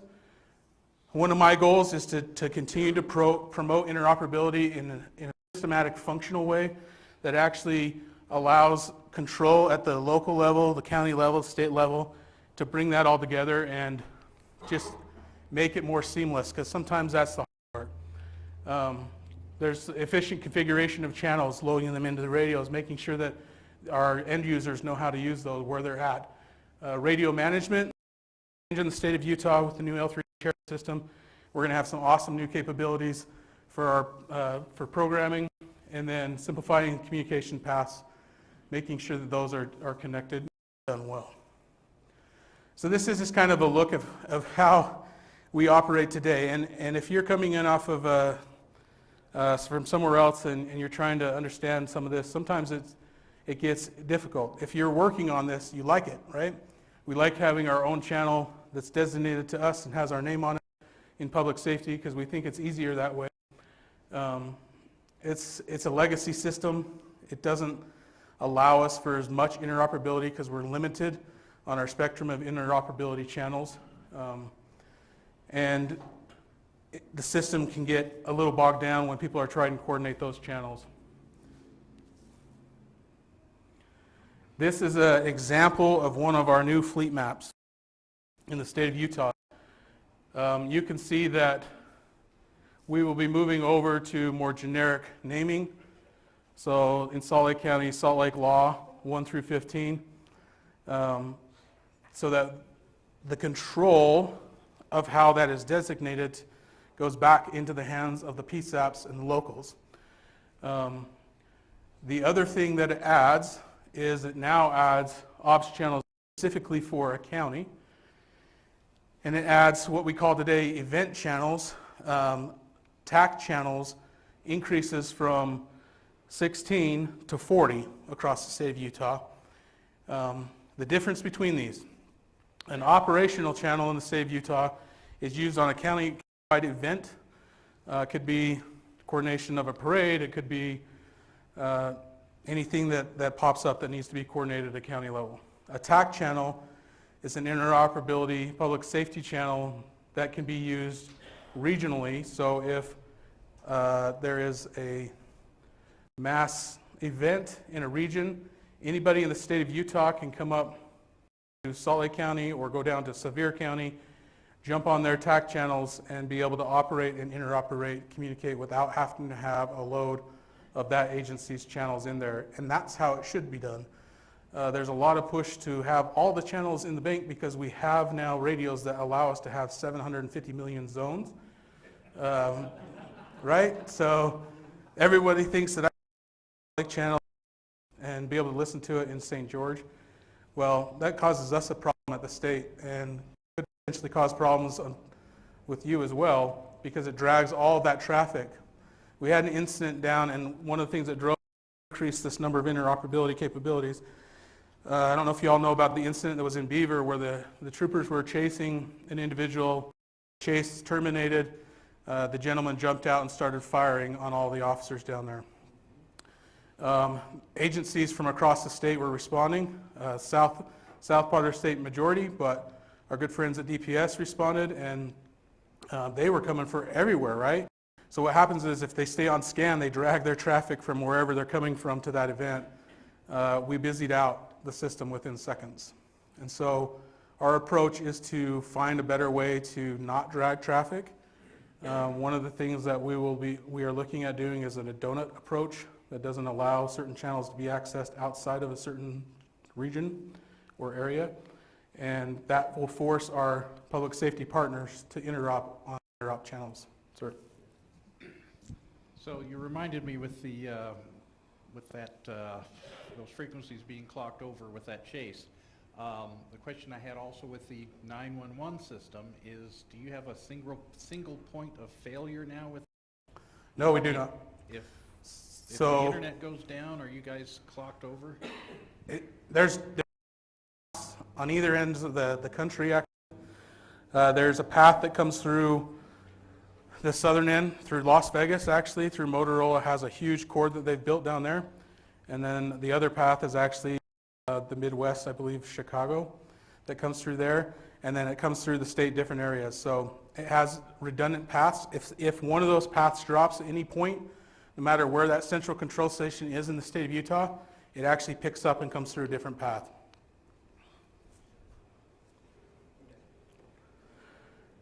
So our goal, like I said, is to continue to build our interoperability as well as increase our conventional channels. We've added, again, regional hospital channels. One of the things that was statutorily changed in the state of Utah is that the network that we provide service to and oversee is, public safety is the only agencies allowed on that network. Unless they're, again, we used this word earlier, right, affiliation. And so it's a little bit of a question on how this will all play out in the end as far as right now we have a lot on there. The new system we're talking about, or that we're putting in, is going to have some other capabilities as well. Using apps and other things to communicate. It's going to be a great build out, I think. Again, programming, we do day-to-day programming. Second level, we manage 800 megahertz, the VHF. The only thing that we manage in the state of Utah now is statewide SRS. and that's slowly going away as well, being put back onto our counties as I want to continue running those. Our mission is just to accurately maintain a fleet of radios across the state of Utah. I'm excited to have, with this new system, an actual cache of radios that I will be able to deploy as the SWIC. A large cache of radios, which will be fantastic for events that we need to get people talking. Programming, if you have any questions, you can reach out to me. That's more specific to our public safety. I know there's mostly others in here. Again, training, each quarter I conduct a training online. If you'd like to hear more about anything that we do, you can go to uca911.org again under the interoperability. The training section, you can see what trainings are coming up. We are rolling out this new fleet map and training starting at the end of this month with our stakeholders conference. I will be hosting in person, and so those of you, my friends that are EOC or emergency managers in the room, if you wouldn't mind, continue to reach out to me. I'd like to get to each of your counties and agencies over the next year and have as big a group as we can to train that. I will be doing a virtually once a week for the most part. So you'll see that schedule popping up on there soon if you would like to come on and see more about what happened and where we're moving in the state of Utah.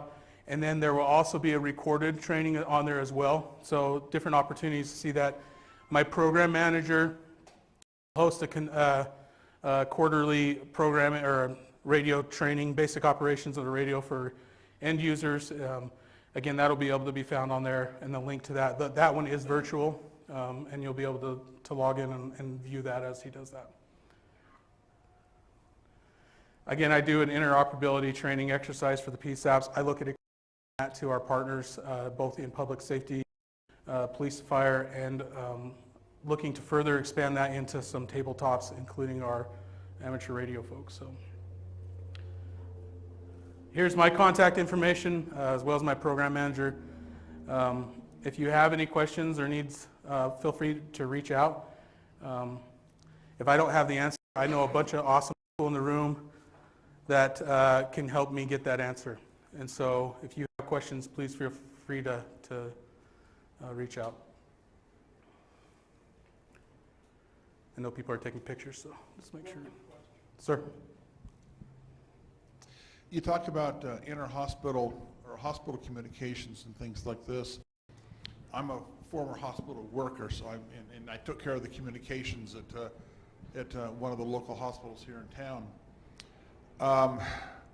Is this going to require a major investment in these hospitals to get new 800 megahertz radios, or is this going to, because most of them have got the Motorola type radios. Yeah, so if it's P25 capable or can be flash upgraded, that could be done. There's a lot of them out there that do. There's an actual list. Again, it's on our website. I can direct you to that of approved radios. If it's not it's not currently approved on the new system. If it's something that can be P25 capable and is not on that list, it's something. A lot of Motorola's are on there. We know we have a legacy system of Motorola, so a lot of our friends in public safety and across the state have Motorola. Well, I'm not with them anymore, but yeah, these were the old UCAN or UCANT systems. Some of them are probably outdated, then they'll have to be replaced. Okay. I know we've been working with a lot of our agents, our partners at the hospitals over the last year. We've done a lot of new radios with them, and I know they've been working with them on that. Okay. I was just curious. I've been retired, from them for 4 years, so I have no idea what they're up to. But I was just curious as to the hospital workers here, if there's any hospital workers or ER folks here, they've got the radios within the ERs for the ambulances and EMS. So just curious as to what they might have to start having. And there's when we have a big event, they're directly involved, right? So it's making sure they're able to communicate as well. I'm going to turn the rest of the time over to my partner Phil. He's our network division director.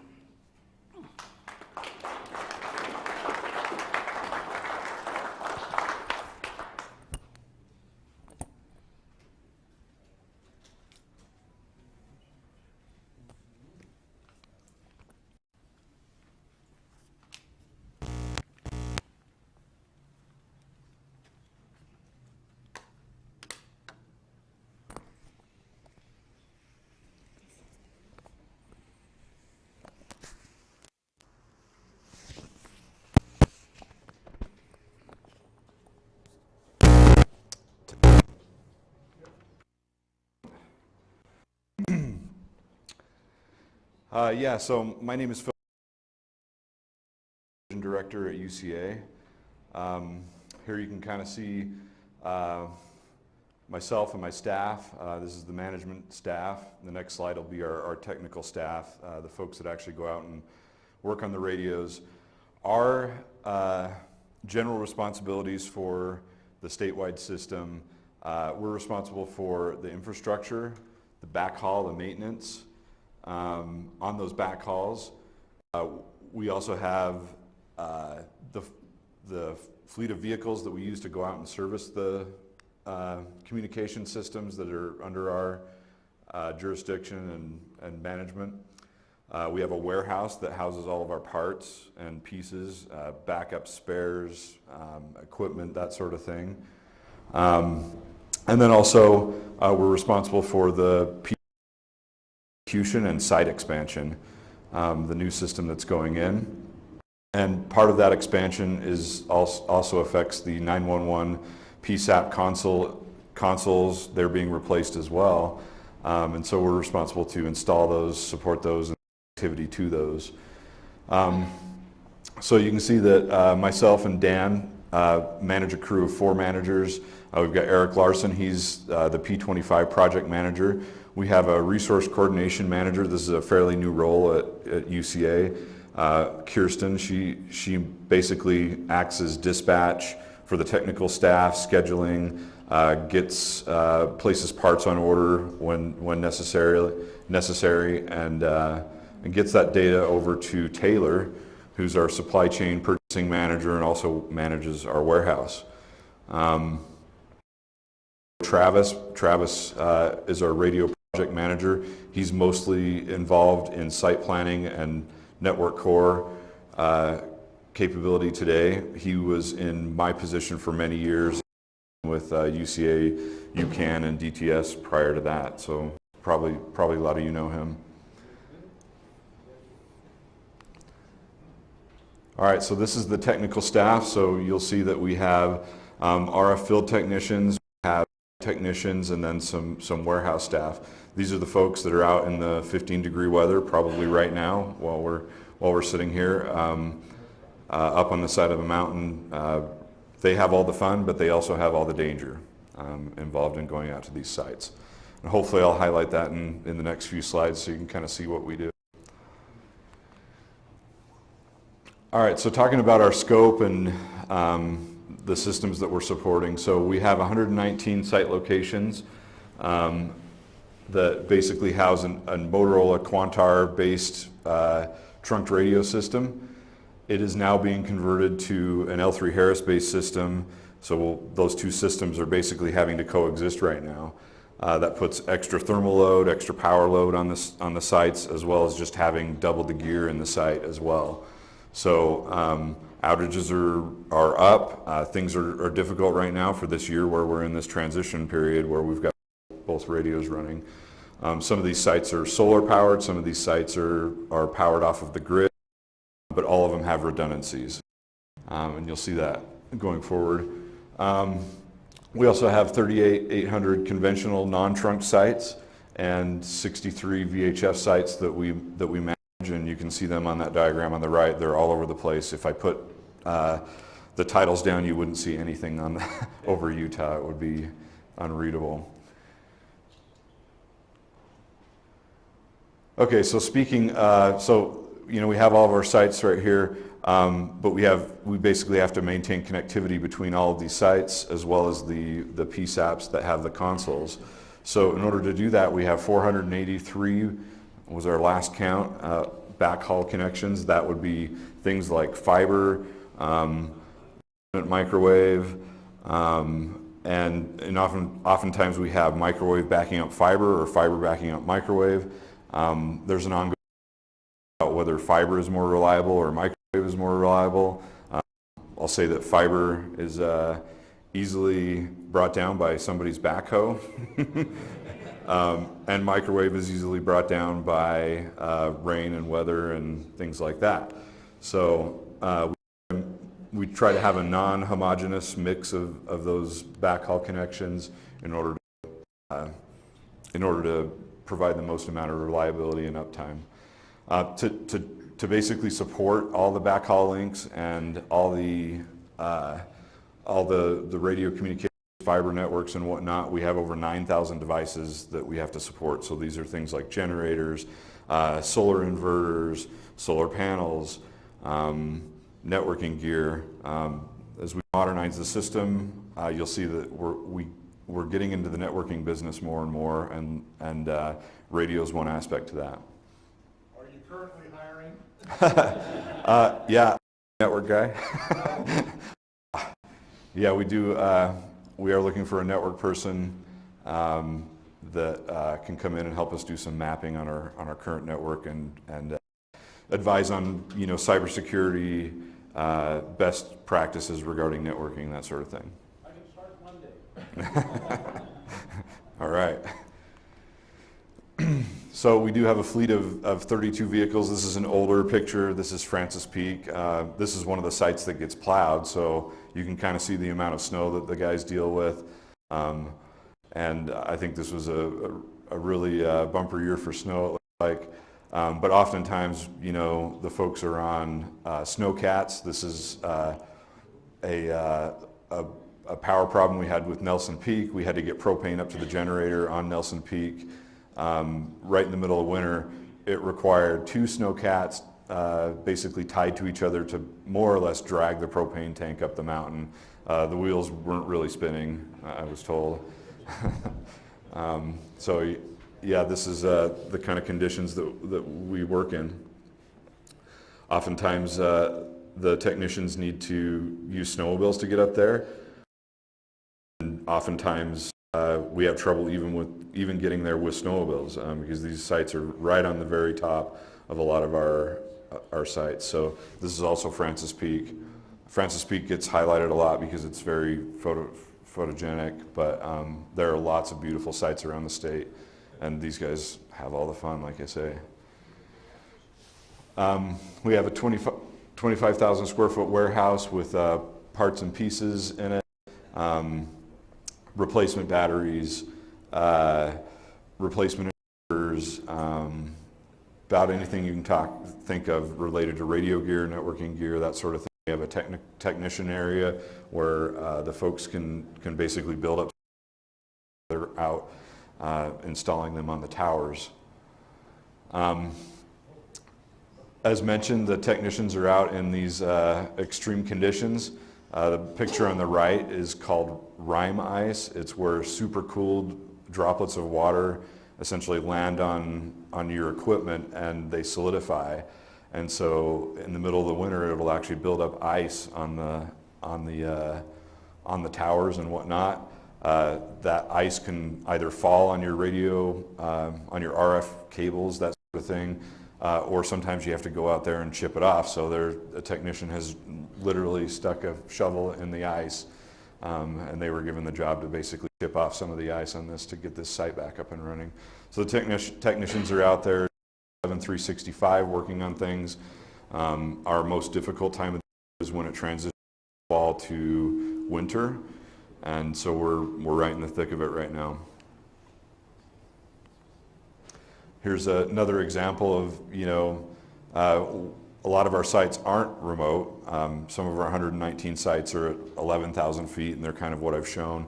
But some of the sites are in more urban areas. So this is American Fork Canyon. We've had multiple times where vehicles will hit a utility pole, and it'll bring down the site in American Fork Canyon. There's no other coverage in American Fork Canyon because you're in a canyon. And we have to go out, work with the city officials, county officials to basically bring the system back up online and get the site up again. That's sort of where that STR trailer that we've talked about a couple times comes in. That STR trailer, its purpose is to basically, we can tow that vehicle out to a certain area, pop that trailer up and provide some additional coverage when one of our sites goes down for this type of thing.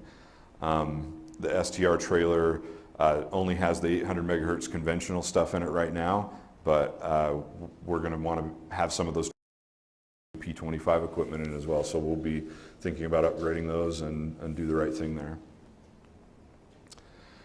This is Strawberry Peak. Again, you can kind of see the condition of the cat. The guys had to go up and fix something here, and some of these are older pictures. UCA inherited a stretch of power line that we own, and so there's some laughter in the room here. We were owners of power line. This power line is basically buried going up Logan Peak, and there was we had basically the line broke in the ground, and we didn't have any drawings of how the line was laid out, being that it was inherited, that sort of thing. So we ended up digging most of that line in the middle of different boxes and connection boxes. And in the end, it was a connection in one of the junction boxes that was out, that had basically separated, and we found it, but it was, you know, it was a week plus of work where they were basically scraping off snow, scraping off dirt, trying to find where the boxes were. We've since documented all that and have locator boxes and a lot of that so that our power line ownership experience improves over time. All right, so now we'll get into, that's kind of what we do. Now we'll talk about our P25 project. We'll get into some of the specific areas where we're working on the P25 project. We'll talk about cutover and some other upgrade projects I have going at UCA inside of my division. All right. So yeah, L3 Harris was selected by UCA to provide a trunked radio upgrade to the Motorola system that's in place today. The L3 Harris trunked radio is called the Master 5, so you can go Google that and see what it looks like. It's basically a rack with cards in it. The console is called the L3 Symphony console. It's an upgrade. It's meant to work with the Master 5, and L3 Harris's core is called the Vita core. And so these pieces basically all communicate to cores. Our core system is distributed across the state to basically provide redundancy and offload a single point of failure to, you know, a bunch of different sites that can remain up if there's a geographic local problem with one of the cores. So yeah, this project will upgrade the 119 existing 800 megahertz trunk sites to a P25 phase 2 capable system. Just because the system is made by L3 Harris, it does adhere to the APCO P25 standard. So that means APCO P25 that we've tested and validated for use on the system can basically be used with it. That link right there in blue, we don't expect you to write.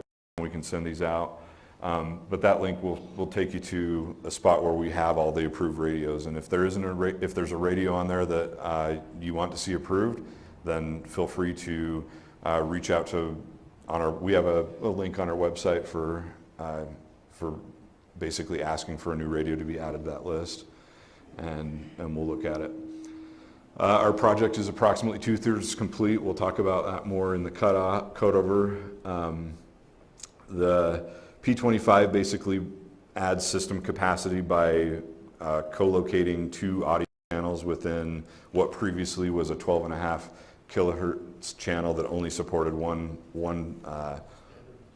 voice. Advantages to basically the state of Utah and all of us as people who live here. The hardware is serviceable, it's modern, we can upgrade it, it's not end of life. It's Ethernet based, which networks are becoming more Ethernet based, and the T1 stuff is slowly going away. And then we'll talk about that there are some modern VoIP and voice over LTE capability that this system adds as well. Okay, so talking about our backhauls. So you can see the diagram on the right is basically all of our backhauls. We have fiber, we have some microwave that we've upgraded, that's in green. Legacy microwave backhaul, those would be things like T1, and those kind of span a whole set of year ranges, you know. most of it, I think, is 20-plus years old in the red category. And then we have some county-owned microwave backhaul that we're on as well, and that's listed in purple. But for 2021, 2022, we've brought 10 new fiber circuits online, and we've got 8 to 12 new fiber circuits that are pending, and we've upgraded 22 passive microwave that weren't compatible with P25. And when we say weren't compatible, turns out that the MPLS routing protocol requires larger packet sizes than these microwave systems were built for, and so we essentially are required. The link may have had the bandwidth we needed, but it didn't have the capability to pass the packet sizes that we needed to make P25 run. So that's really what we're talking about here. See if I can get this, there we go. So this is our P25 router, so this is a UCA configured router. Then you've got some L3 Harris gear here. I don't think this shows the Master 5 radio, if I'm not mistaken. But more or less, this new system, while being modern and whatnot, takes a whole lot more power. So we've had to upgrade batteries, upgrade sort of stuff, all vastly more capable than the old system, and we'll talk about that too here coming up. Again, our radio experts are now becoming network experts, and but basically we've been installing these new site routers to get the P25 equipment up and running in the existing sites. We're at 92 out of 119 sites that have the new P25 router that I just pointed out online. And then each PSAP is getting a new router as well. We're 19 out of 31 sites that we have online there. Okay, along with the network and backhaul upgrades, a lot of the sites have required remediation. And so we call it remediation, but basically we're talking about anything from increasing the size of the building, increasing the size of the power. We're adding antennas to the towers, so it's structural analysis to make sure that the tower can withstand the new antennas while both sites are online. The new microwave requires dishes oftentimes because they're different frequency bands, and so all of that basically is taken into account. And you can see that in the spring, this was, I think this is 2020, a photo from 2020, where basically we're out with bobcats. We're pouring concrete. We're getting Rocky Mountain Power in there, upgrade services, that sort of thing. So basically our status on that, we've got 112 out of 119 sites remediated. We got 7 sites that still have to be done, and they're all in various states of completion, and we've now hit winter, so we'll be doing some of those between, well, now and May, as much as we can with the weather and the snow sites, and then after May, as we get the thaw, we'll hit those hard because we have to go online, as you'll see next year. So in addition to upgrading our existing sites, we have 25 new sites that are coming online. So the diagram on the left is our current coverage with our 800 megahertz system, realizing that this is not quite apples to apples, and we're adding P25 coverage. That's the stuff on the right.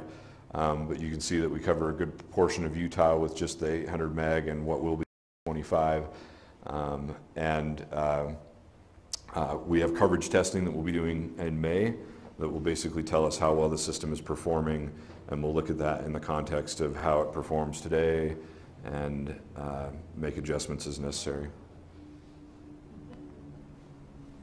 Okay, so now some new features. So don't see this as an endorsement for L3 Harris equipment or gear, but the L3 Harris system, you know, they adhere to the P25 standard, but it also gets us some additional items that you may not get with another system. So I wanted to point those out because they are valuable to the public safety community. So they have this feature called Beyond, which basically allows voice over IP, something like, you know, commercial Wi-Fi, cellular, that sort of stuff. And then it will also do voice over Wi-Fi, voice over LTE, and essentially it's an application that runs on a phone on the actual LMR, and it allows you to communicate via the cellular or terrestrial networks, other terrestrial networks, and be part of P25 call groups over an IP address, essentially. So I just wanted to mention that we'll be deploying, we have many thousands of these we've purchased as part of the system. They all connect through the core and allow someone with a cell phone, Android, iOS, Windows device to communicate on these talk groups. In addition to it, the L3 Harris has a GPS add-on which allows, they call it in-band GPS. Basically what it does is it has a GPS receiver inside of the hand, and it's continually pulling down GPS coordinates, but when the radio is keyed, the radio will actually transmit the coordinates of that LMR over to dispatch, and it'll just give them a lat long. In the future, I think that will build into something that's like a graphical representation of where the radio was seen last. But as of right now, basically push to talk will send GPS over the P25 network to the dispatch console. And her typical accuracy is about 2 meters for this sort of GPS. Okay, talking about cutover, so our anticipated cutover right now is late Q4 2023, Q1 2024. As mentioned, we've got coverage testing going on in the spring. We've got all the programming work that has to be done for new radios that are coming on the system, as well as upgrading the existing, Motorola and L3 Harris radios that are already out there and getting them programmed. This is more or less Mike's department as far as program is concerned. We've got his email address up there, programming@uca911.org. We think that reprogramming will take approximately 3 months. That may change as time goes. It's a lot of radios. Mike, how many radios are we doing? Approximately? Close to 60,000. Yeah, 60,000 radios. It'll take a year and a half. Well, it'll stretch out, I think. But we'll be giving the different agencies a specific time and date to, within their counties, and we'll have a programming event for that particular agency, and that's how that will go. The P25 system will support phase 1, but eventually will be phased out as phase 2 is the standard moving forward. There's a lot of details behind that one bullet, but that's I guess the summary is eventually we'll be on phase 2, and there'll be things preventing phase 1 from connecting.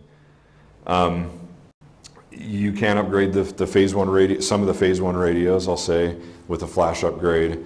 Talk to Motorola or L3 Harris about that if you have one of those that's in that condition. And we have a contract with L3 Harris right now that we get, I believe, 60 off the equipment. That ends December 31st of 2022. So if you're looking to purchase L3 Harris equipment through the state contract, do that before then. That way you get the discount. The 800 meg system will remain up while we do this P25 cutover, and then eventually we'll start shutting that down. But in that interim time, we're setting up interop gateways that will connect the 800 megahertz system and the P25 system so that the talk groups can still communicate.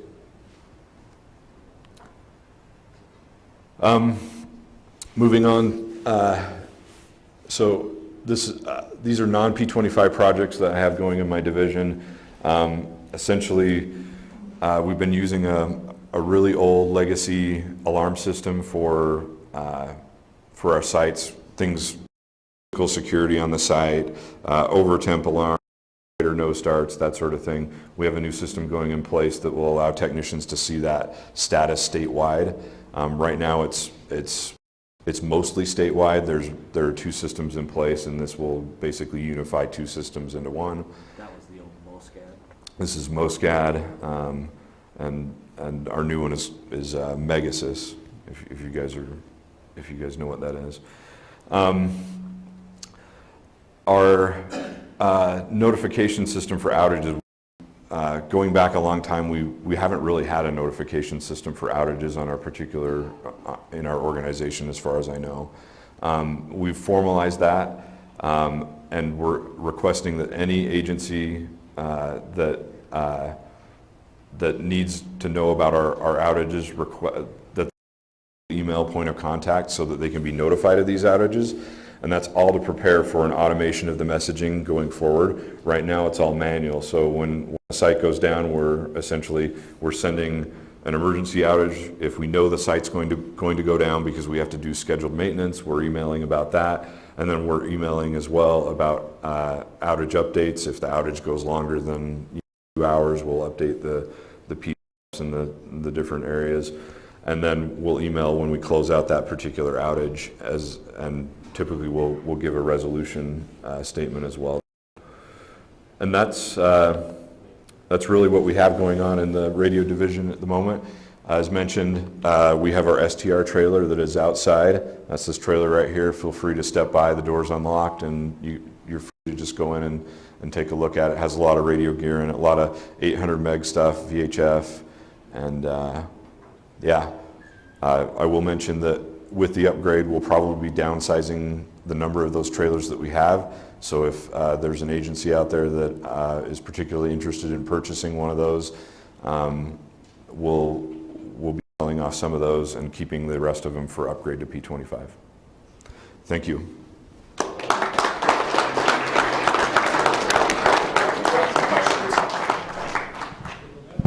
Questions? Okay, yes, we're going to open it up for some questions, so please be patient with us.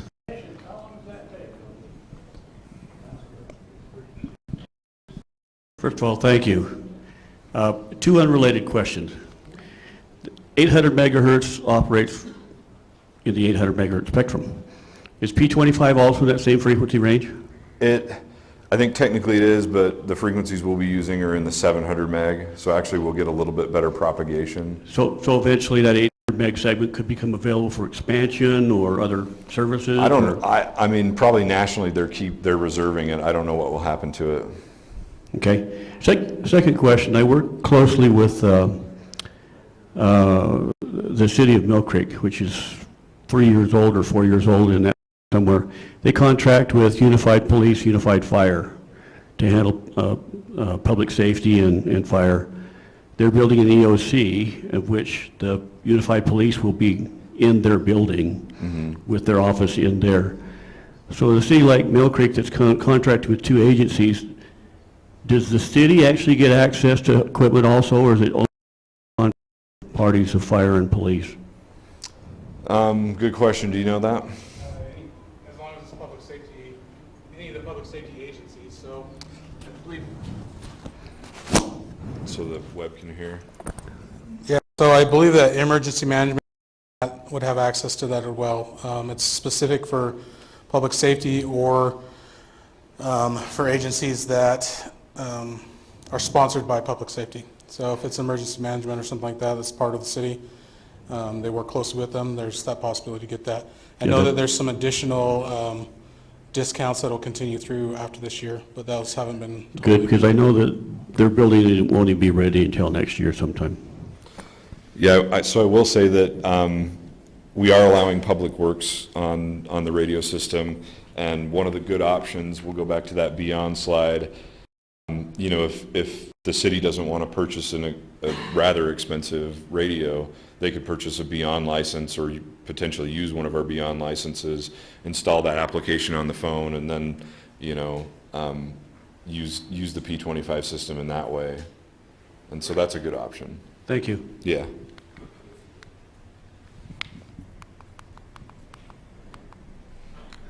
Anything else? Yeah. Slides will be available. We got one question in the back. Okay.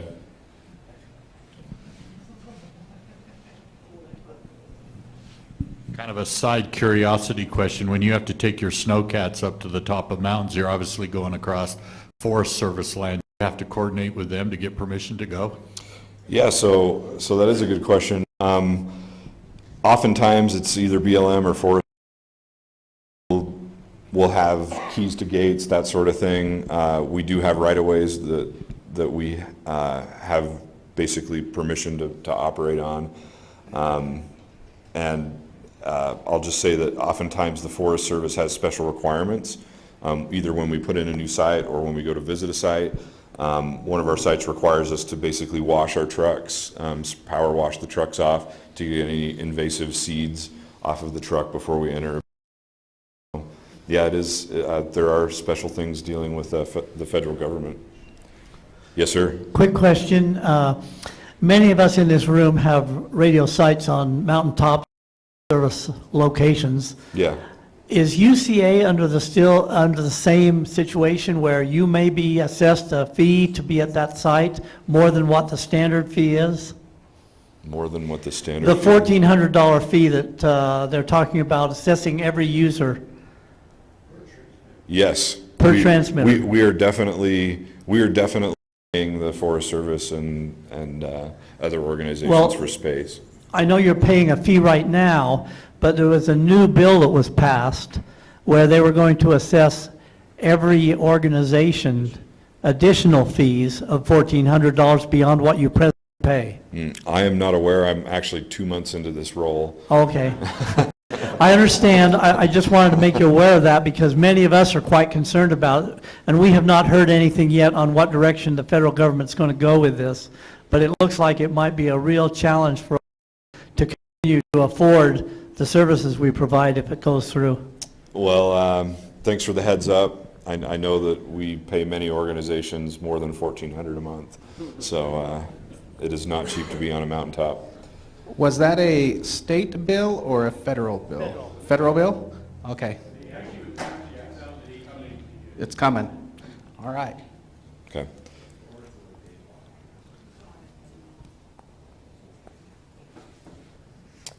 Okay. Thank you.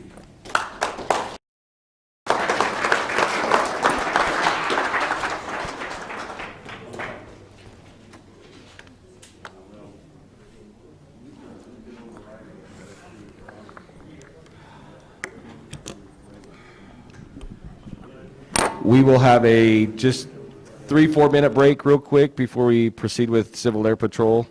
We're just a little behind schedule, so just a quick break, 3 minutes.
So I'm not going to talk, I'm just going to send Morse code. Yeah.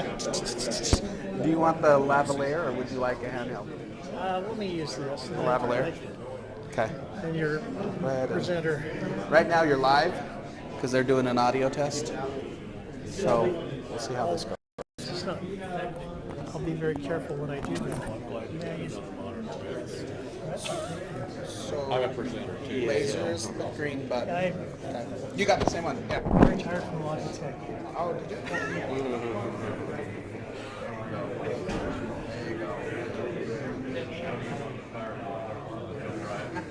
Yeah.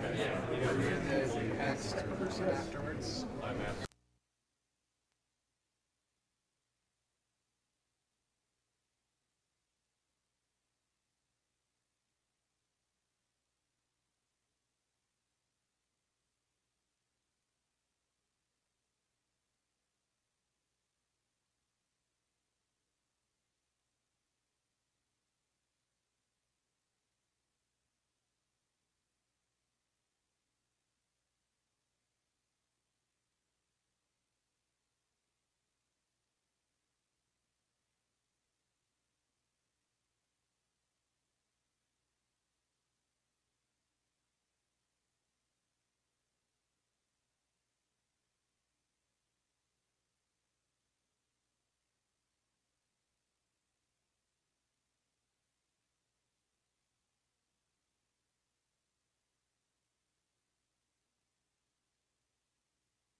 Communications Director? I don't know your official title, but close enough. Okay, Mike Collette. Good morning. How are you? Usually I'm standing up here with my K7 DOU hat on, but today I'm standing up here. What's that? But today I'm standing up here with my CAP hat on. I really enjoyed these last presentations to see what's happening with technology, because a lot of us started out with things that glow in the dark.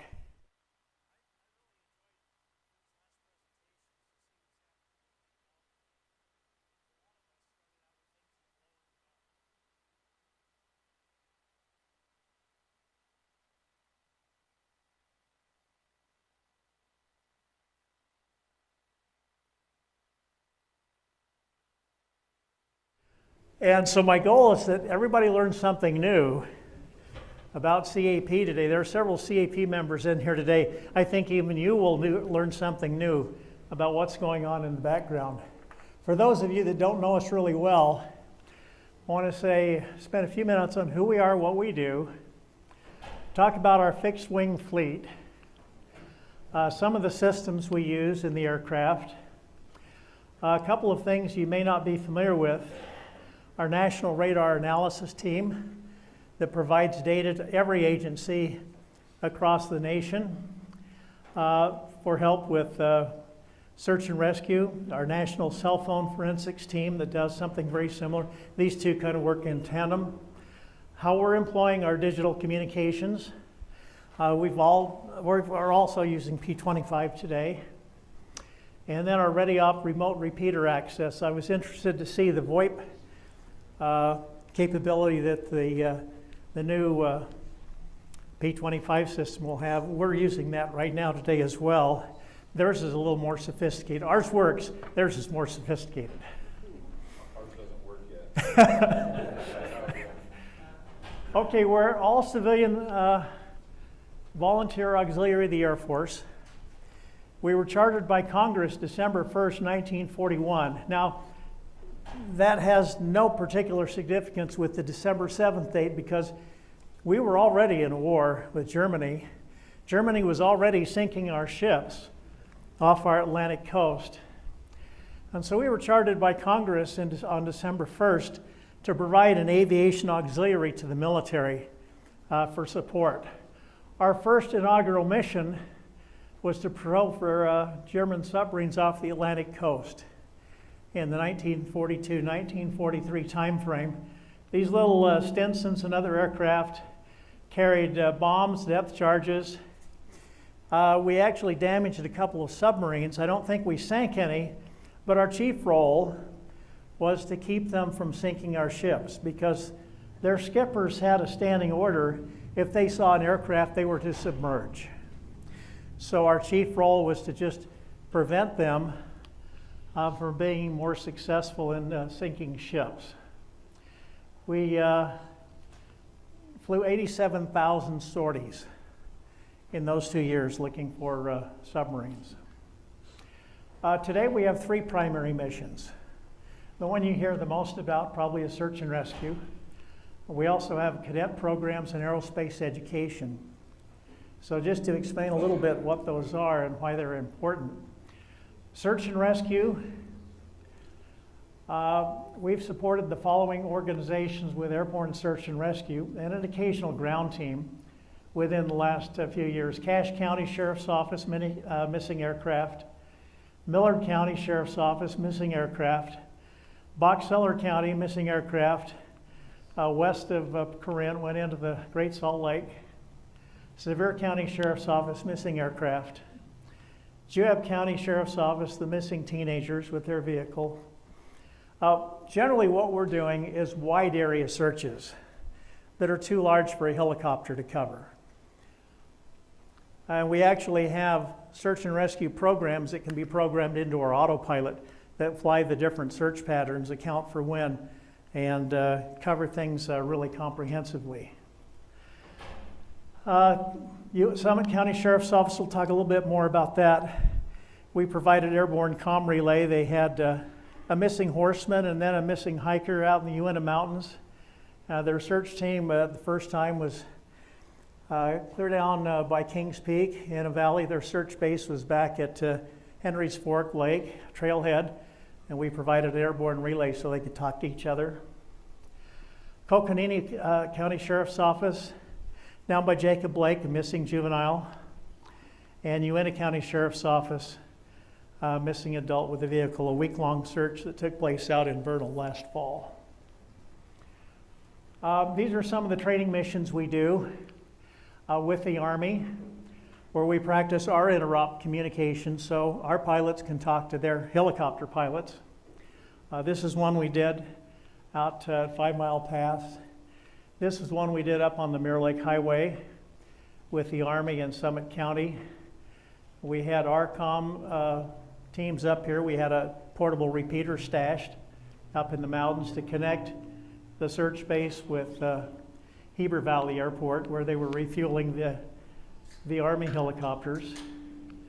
We had 2 Blackhawks, 3 Apaches, and a Lakota we were working with on that training exercise. This is one we did up at Strawberry with the Army and Wasatch County SAR.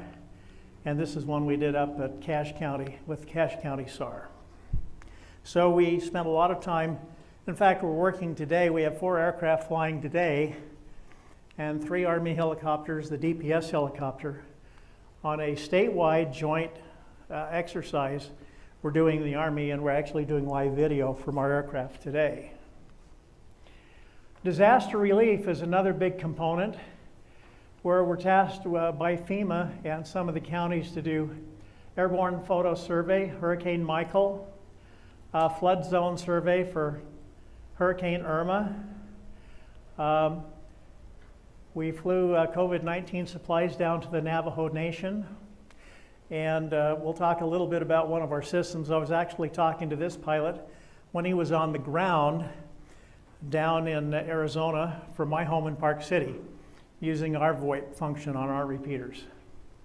Flood relief, Eastern Tennessee flooding, and then more recently a response to FEMA to do airborne photo survey of the damage assessment from Hurricane Ian. This is one you don't hear a lot about. We were the only civilian aircraft in the air on 9/12 doing a photo survey of the damage at Ground Zero in New York.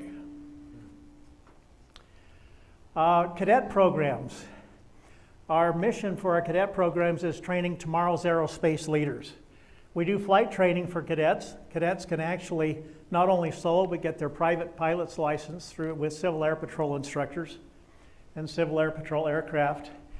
Leadership development, physical fitness, and aerospace education. These are the 4 pillars of our cadet program, and it's pretty successful. I went into the cadet program as an Explorer Scout because I liked hanging around airplanes. About 10% of Air Force Academy cadets are former CAP cadets. And our third mission is aerospace education. We actually supply STEM kits to schools, and on occasion they'll ask one of our volunteers to go in and talk about some of these STEM kits. We provide teacher orientation flights, a great model rocketry program with some very serious model rockets. And we also have a drone academy where we have a dozen or so drones in the fleet, several of these issued by DoD. That have video and IR sensors on them. And we actually have a drone academy that we teach in conjunction with USU's flight program, both up at Logan, down at Price, and also at Cedar City. So other missions you don't hear a lot about. We actually do interceptor training with the Air Force.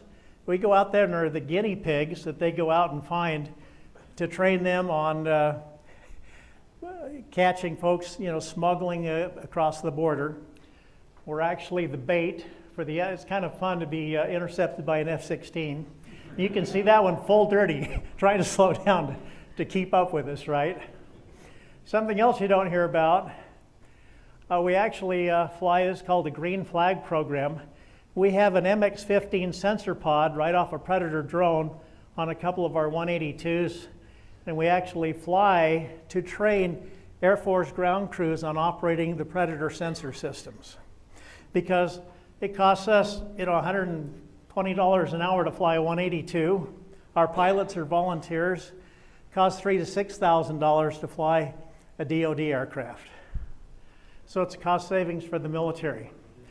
They also use this to calibrate the J-lens over the Horizon Missile Detection Radar System when they were testing that, when the Army was testing that out at Dugway and across the northern Utah and into Idaho. So we have some other missions that we perform for the various branches of the military. And it's kind of fun for our pilots to come back and say, we got to hang out with the big iron at Nellis.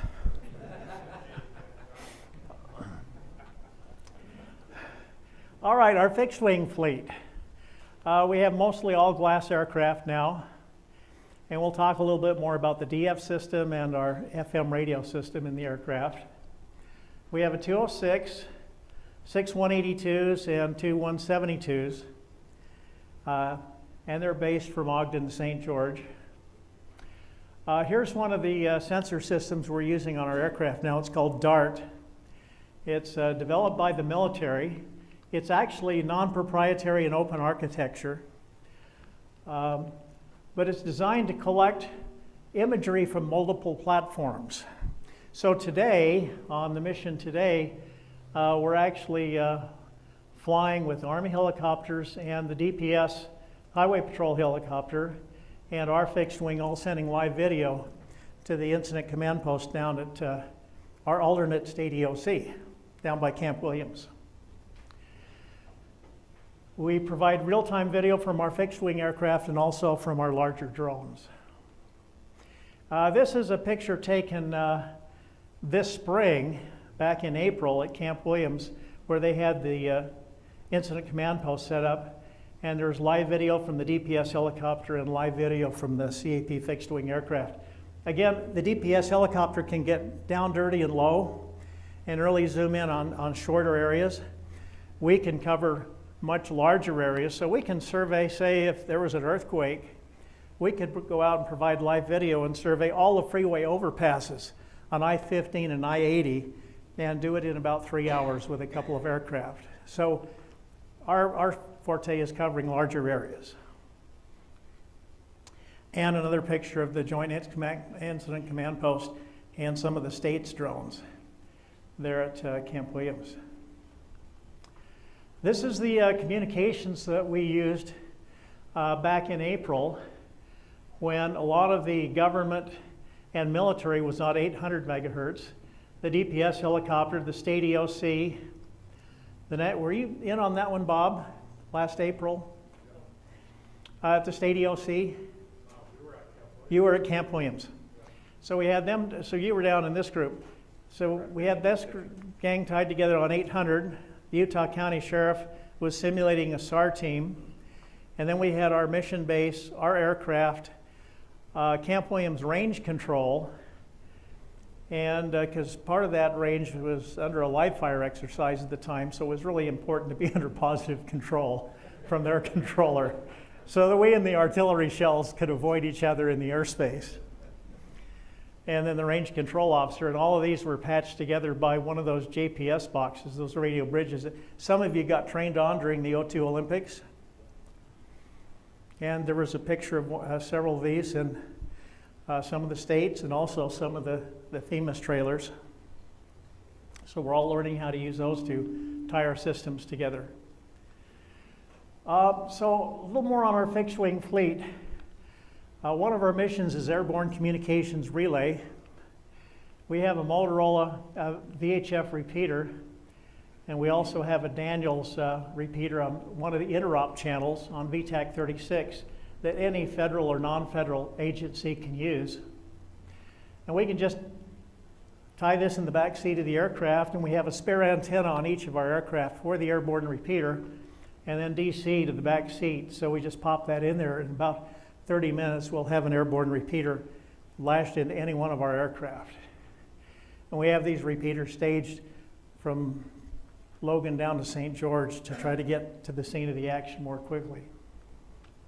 So this will give you an idea of what we can do coverage-wise. So Class A airspace, which is controlled, starts at flight level 180, 18,000 feet. So we get up there at the highest VFR altitude, 17.5. Our pilots are on oxygen running these airborne repeaters. But it gives a pretty good coverage. We still have some shadows because we have a pretty mountainous state. But this is the coverage from an airborne repeater over Fillmore. That's the coverage from an airborne repeater over Cedar City. That shows you what it looks like if we're over Soldier Summit. And then if we want, and that's the coverage to a ground vehicle. So if we want to look at coverage to aircraft over Soldier Summit, that's coverage to an aircraft that's searching at, say, 1,000 feet AGL.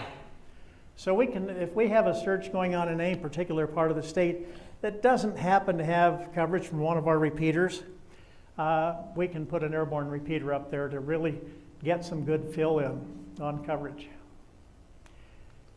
Now, we do this for other agencies too. Our repeaters operate on Air Force channels, but we have a Technosonic radio that's wideband, and we can, say, dial up the National SAR channel. And this is what we did for Summit County. Up in Painter Basin and back to their search base at Henry's Fork Trailhead, we can just hover up there and then just do manual relays on the National SAR channel between In this case, the Rocky Mountain Rescue Dogs, the search team, and their search base. Or they use that VTAC 36 repeater so they can talk to each other without a manual relay. So airborne relays is one of our missions. We have a pretty cool DF system. How many of you like to do fox hunts? We have a pretty cool DF system. It's actually made in Germany. It's called a Becker or a Rho Theta system. It's in our aircraft, and that's the receiver and the antenna system. This will operate on VHF 406, which the new aircraft emergency locator beacons transmit on. We can dial up channel 16, the marine emergency, if we're looking for a boat out in the middle of Bear Lake. That's the antenna on the bottom of the aircraft. And this is kind of a blow-up of that Becker. This is in the bearing mode. We'll get a digital readout of the bearing. This is the averaged bearing. And you have two other little round balls that are kind of bouncing back and forth that show you the degree of uncertainty on the bearing. And so the less they bounce and the tighter they are, the more accurate your bearing. You get a signal strength indication over here. And then for those new beacons, the emergency locator transmitters in aircraft that have GPS enabled, we can dial over to the SARSAT channel on 406 megahertz. We can actually get a lat-long readout of the target.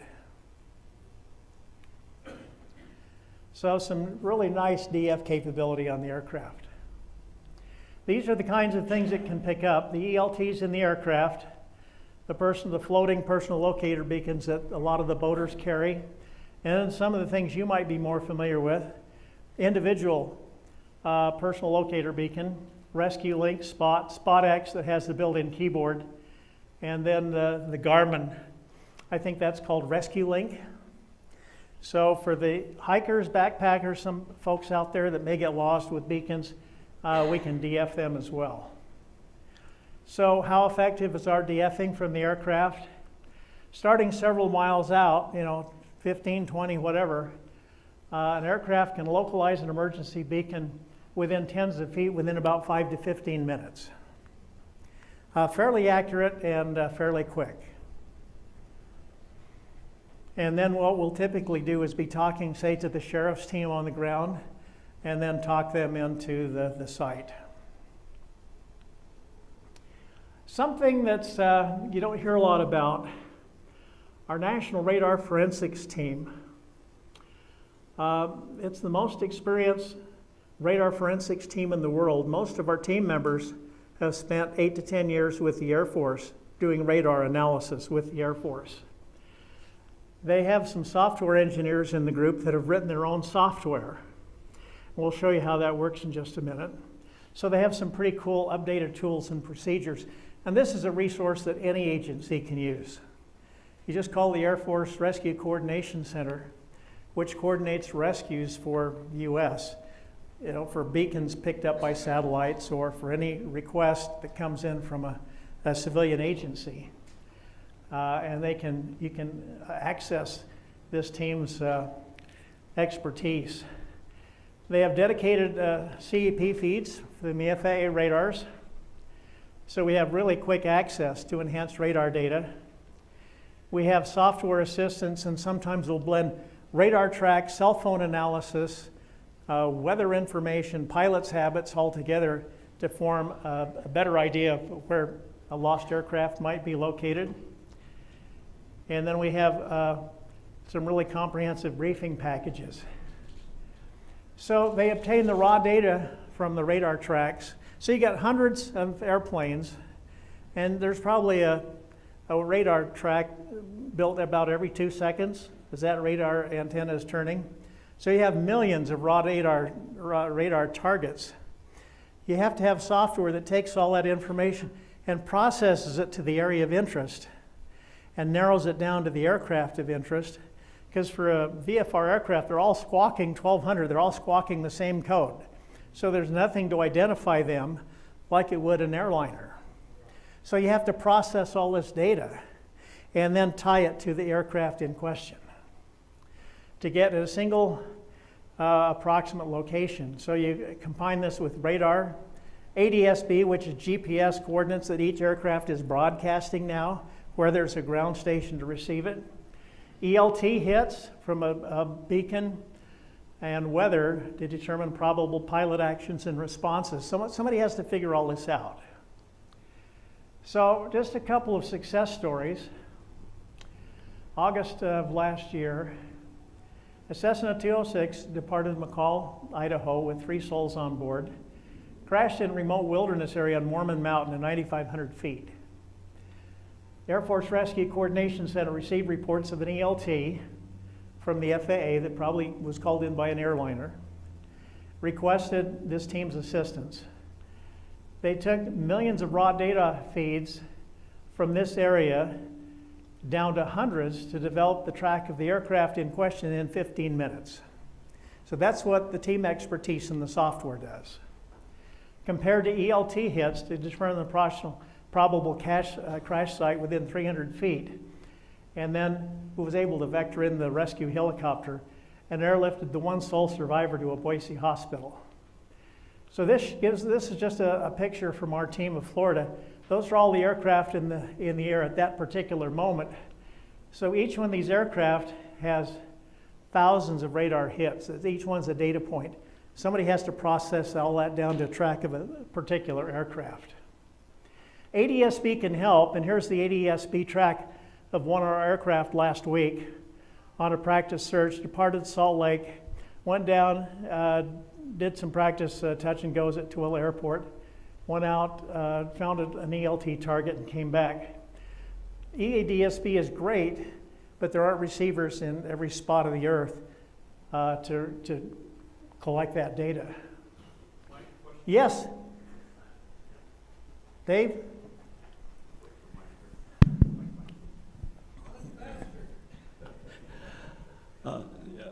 I was hoping you'd touch that. Dave's a pilot, so let's see what he has to say. I had my first experience with ADS-B this summer going back to Oshkosh. And Yes. it was wonderful, except for when you get close to Oshkosh and There's hundreds of 300 targets. airplanes in front of you. But the point is that everybody in this room can become an ADS-B contributor, and it used to be free. I think it's still pretty low cost. You have an antenna, you have a receiver, you have a connection to the internet, and you just transmit the signals that you're hearing. There's lots of them in Salt Lake already, but if you live in some of the outerlying counties, That's right. They'd love to have you They do would. that. Kind of like a package. You can always be a node and help contribute data. Exactly, and it's kind of fun because you get a look into all the aircraft in your area also. Right. But it's of great value, and I'm thinking of Daggett County and Kane and Garfield, and well, really about 40% of the state could use additional receivers.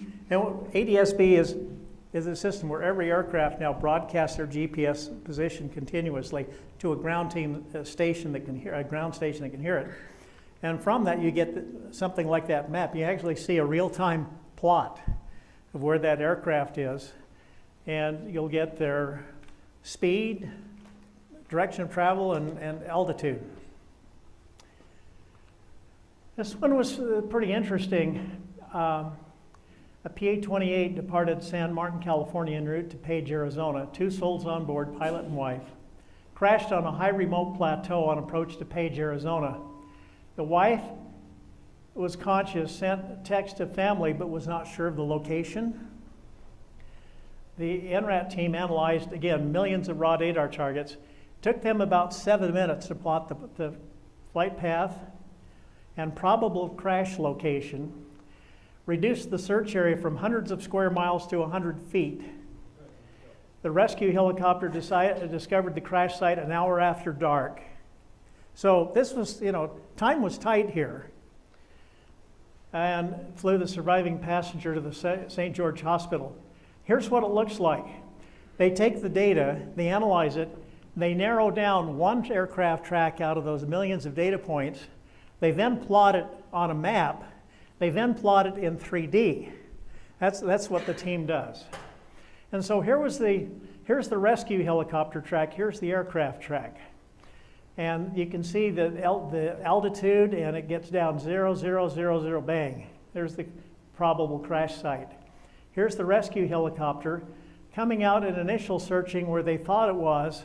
They got the updated data from the NRAT team, immediately pivoted around and found the crash site. And again, this person was in a really tough condition and got them airflown to the hospital just an hour after dark. So that's what it looks like after all the work goes into it. Now, along with the radar analysis team is our cell phone analysis team. Does a very similar thing with data from cell sites. They actually get raw data from cell sites. And you will get kind of an area of interest based on signal strength. So you might get an arc, or in mountainous terrain you might get some kind of a trapezoid.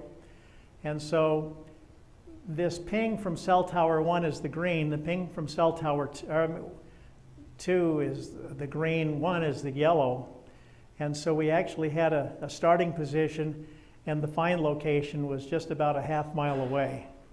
So these pings from cell sites, it's not quite as you see on television where somebody gets a cell site and they're tracking all these things in real time within tens of feet. Doesn't quite work that way.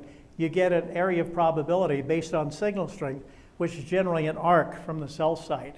So here's another search, and the magenta here is those arcs, and so the cell site was probably somewhere around in here. And so you can see about the area of probability from the cell site pings. Then they compare that with the radar track. And so then we'll blow this up a little bit. So here was the loss of radar data, but then where is the plane beyond that? Well, the actual crash site was right here, which was predicted by the team. And you're saying, well, gosh, isn't that close enough? Well, I'll skip this, maybe not. You get wooded terrain like this, and how are you going to find something here if it's really, something here if it's really located, if the radar says it was there, or the cell phone ping. Here's another representation of combining it. Here's the radar track of the missing aircraft. Here are the cell phone pings from the towers. So it's somewhere on this green arc. And so then you overlay the green arc with the radar track, and that was the actual crash site was right there. And so that's combining cell site data with radar data. So they've developed this special software to overlay these tracks, print them on any map. They can also send travel directions via cell phone to search teams, so they will tell you the direction and the distance to travel when you're on the ground looking for the crash site. We had a milestone in 2020, 1,000 finds by these teams of missing aircraft or missing persons as of 2020 due to forensic teamwork. This gives you an idea of why it's hard and why close really doesn't count. Crash sites are extremely hard to see. This is a fixed wing flyover. If you look really hard, you can sort of see a little discoloration here. But if just a casual flyover, you might miss it. So this is zooming in. This is what's seen by a low-flying helicopter. Now, if you're looking for a missing airplane, what does that tell you? This is just about ready for the rescue helicopter to land. And this is the size of the airplane that was crashed. So you can translate that to a small aircraft and see how hard it is to find a search site and how important it is to get really the best accurate search information and clues that you can get. Can you find the Apache helicopter? This is a practice search we did with the Army a couple of years ago out at 5 Mile Pass. Well, if you look really closely, you can see the CAP ground team vehicles that were being vectored in by the aircraft. That's the Apache helicopter. Can you tell? That's what the ground team saw. This is a picture I took from 75 yards out. You just barely make it out. This pilot set it down right in a ravine in the shadow. There's the Apache when we were closing in on it from about 20 yards out. And that's where the pilot put the Apache. Down there next to the juniper tree, just in this really narrow slot canyon, or this narrow ravine. So it's really hard to see these things, and getting electronic clues quickly is really important. That's, by the way, what a missing hiker looks like from 1,000 feet with a 400 millimeter lens. Really hard to spot people. Okay, our digital communications. We have a VHF radio system, which we use most of the time. We're not on 800, we're on VHF because we're on Air Force channels. We're using, all our radios are dual mode analog or P25.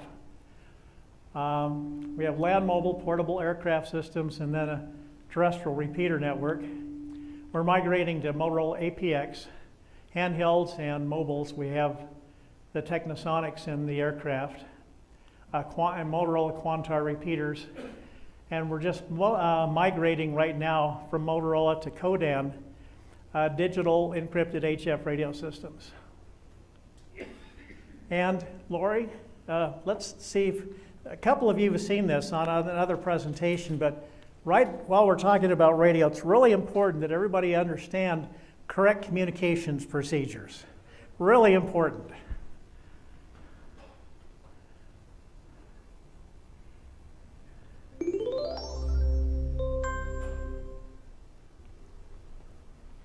All right, Brian, I'm going to go up to the upper level and run this wire down through the wall. Grab your walkie. I'll call you when I get up there. Okay. Brian, pick up. Over. What? Brian, please say over when you finish talking. Over. What? Over. Do you see the wire yet? Over. No. No. What? Over. No, over. Okay, I'm going to start feeding it through. Over. Wait, if you haven't started feeding it, why'd you ask me if I could see it? Didn't copy that. Over. I said, why'd you ask me if I could see it if you haven't started feeding it? Over. Oh, that's better. I can hear you now. Over. Do you see it yet? Over. You know, you're a jackass. For the record, I don't want to hang out with you anymore when this is over. When this is what, Brian? Over. I said I don't want to hang out with you anymore when this is over. When this is what? You got to finish your sentence. Over. That's it. My sentence is over. Your sentence is what, Brian? Over. My sentence is... Wait a minute. I have to say over even if the sentence ends with the word over? Ends with the word what, Brian? Over. Oh, I see the wire. You see the wire what? Over. Over! Thanks, Lori.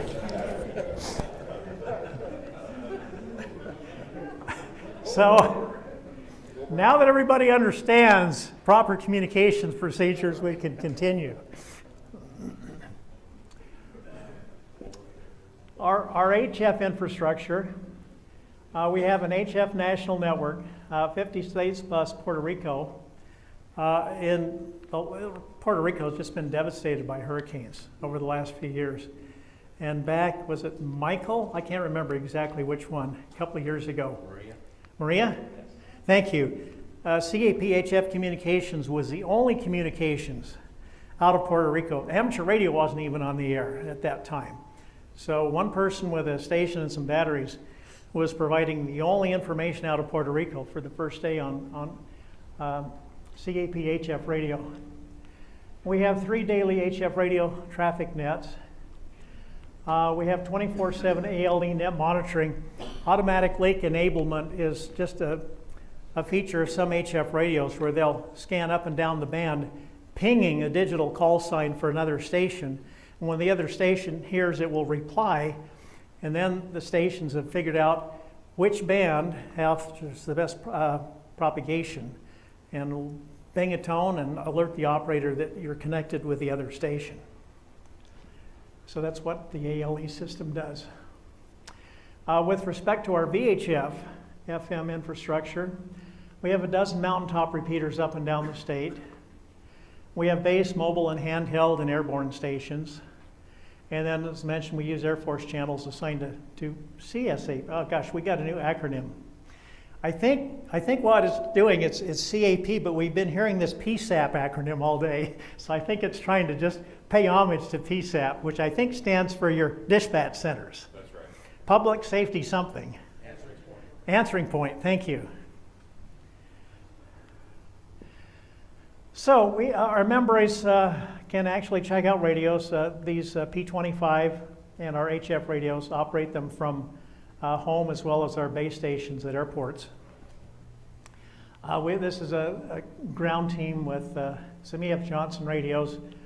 This is a training exercise we're doing out at Wendover at the air base out there this summer with our HF grab-and-go kit and a VHF kit, and then some of our mobile stations. That one was up at the Mirror Lake Highway on the joint exercise. We have, we don't have lots of money, so we kind of grow our own grab-and-go kits with a dual mode VHF, analog and P25 radio, onboard battery, cigarette lighter power, and AC power supply. So it runs off its own battery till you find an external source of power to keep it running. And the little portable antenna. This is the ground team setting up the mast for the slant wire HF radio and the HF radio kit out at Wendover. This is one of our newer systems we've been deploying for the last couple of years. The state uses ReadyOp, which is a commercial system to help tie things together, either on notification or communications. We use it to give us remote access to our mountaintop repeater sites. So we'll set a radio and a modem with a connection back to the cloud at a site that has access to our repeater. And then we can access that repeater from a cell phone, a tablet, or a PC. And this was the system I used to talk to the aircraft down at Kayenta last, year and a half ago, when we were flying supplies down to the Navajo Nation. And so it operates kind of like a dispatch center. We have a list of all of our nationwide repeaters here, and we can just drag them over and build our own virtual dispatch screen. And then each one will show if it's online or offline, and then you just take your mouse and touch the push to talk button, and you're talking to that remote repeater that might be 200 miles away to an aircraft that might be 300 miles away. So and then we have some state and regional intercoms where we can talk to each other just using the ReadyOp system. So that just gives you a flavor of some of the ways we're using communications and technology to improve response times, to search and rescue or disaster relief situations. So thanks for listening, and we'll take a few questions, but any of you that were out on break, and Lori, there's a question right here in the back. Any of you that were out on break are smelling lunch out there, so it's time to call it a day. So in case you're wondering what the aircraft does when the base runs out of de-icing fluid, the flight attendants are out there with their hair dryers. We ran out of de-ice fluid and we want to get home.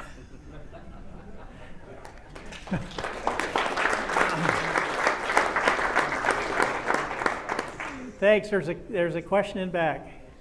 How old would one have to be to get into the cadet program? 12. 12 years old. 12. And yes. It's up to the age of 17. 18. 18. Yes. I noticed you had a cigarette lighter port on that one you just showed a few minutes ago. Isn't that kind of contributing to the delinquency of minor having a cigarette port on a... That's to plug in a dual USB adapter to charge your cell phone, like you do in your car now. Is there a question in back? All right, thanks very much, and we'll turn it back to you, Scott.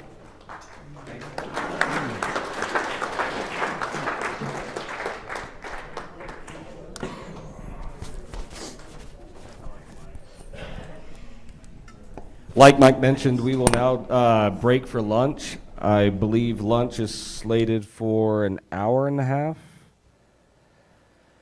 or so. And then, so you have time to eat down in the cafeteria, but during that lunch break, please take time to visit, in the hall.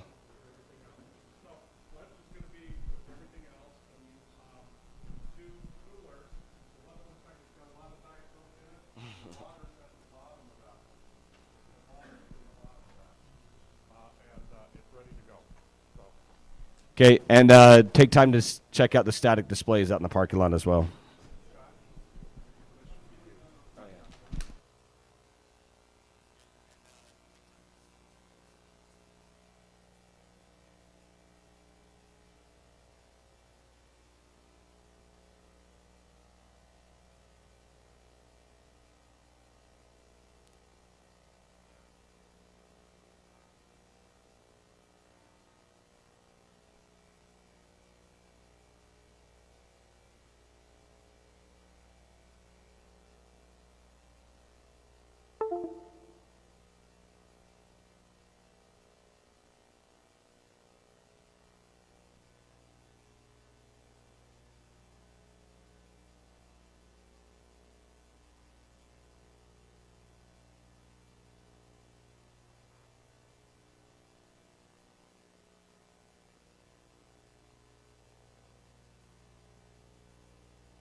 Put on, green is live.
Okay.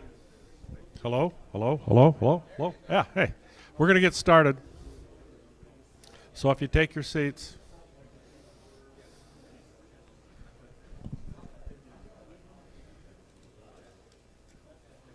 So just a couple of things. There we go. I'm used to having it further away. So I just slobber on it. So if you've not signed in, we would really like you to do so. It helps us justify all that extra food that we have. And speaking of which, feel free to take something home for dinner. Okay? Because that means less for us to have to deal with. There's lots of yogurt, there's lots of muffins, there's lots of chicken, there's lots of pork. A lot of dinner rolls too, by the way. You can put a slab of baked or those mashed potatoes in your pocket and take it home, you'll be just fine. Okay, so I'm going to turn this over to these guys.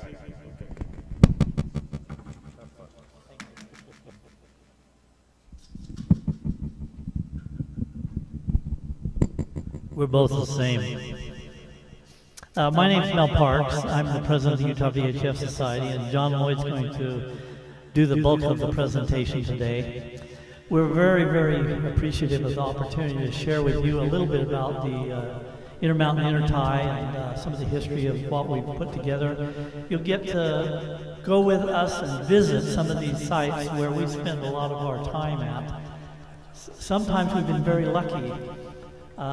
We've had some problems at Snowbird, and I was talking with John, and the radio that failed, the Link radio, was it? Yeah, the Link radio. Yeah. To northern Utah. It had been in service for 30 years without a failure. I don't know what kind of a record that is, but we were pleased and very disappointed to hear we had a failure. So Snowbird is down, and Frisco Peak is having an intermittent power problem. So to start our presentation, I need to say the Intermountain Intertie system is broke. We're going to try and get it fixed. But over the years, it's very interesting to me to look at all the different sites we have. Right now, we have over 27 repeater sites that are part of the Intertie. That is including the ones up in Idaho that are not shown on our map, and we also have one in Nevada, one in Wyoming. And we do have an agreement that we just reached with the Arizona Repeater Association to do a full-time permanent link into Phoenix that will go through Navajo Mountain, Flagstaff, and then down on a different set of repeaters that we were using before that'll get us into the Phoenix area. We have a lot of projects that we've been working on, and one thing that was very frustrating to us, this year has been a disaster for us in trying to get anything done. We were so fortunate and blessed to be given a large grant from the ARDC group, and they gave us a very sizable grant. And when we got that grant, we thought, oh, this is going to be a godsend. We can get everything done this year that we want to get done. And so we ordered the radios. We're buying brand new Motorola radios to replace some of our Keysight Link and repeater radios. Well, once we placed the order, they said, oh, it'll be delayed a little bit. And 3 months later, it's going to be delayed a little bit. And just this last week, we got a call that said, all of your radios have arrived but one, and one of them is lost. Well, now there's an event going on outside that is closing out most of our sites. And unless somebody's willing to donate a snowcat to us and a lot of warm gear, we're probably going to have to wait until next summer to do a lot of the work we had planned on doing. And without your support, even though we got the grant, many of these sites could not stay in operation.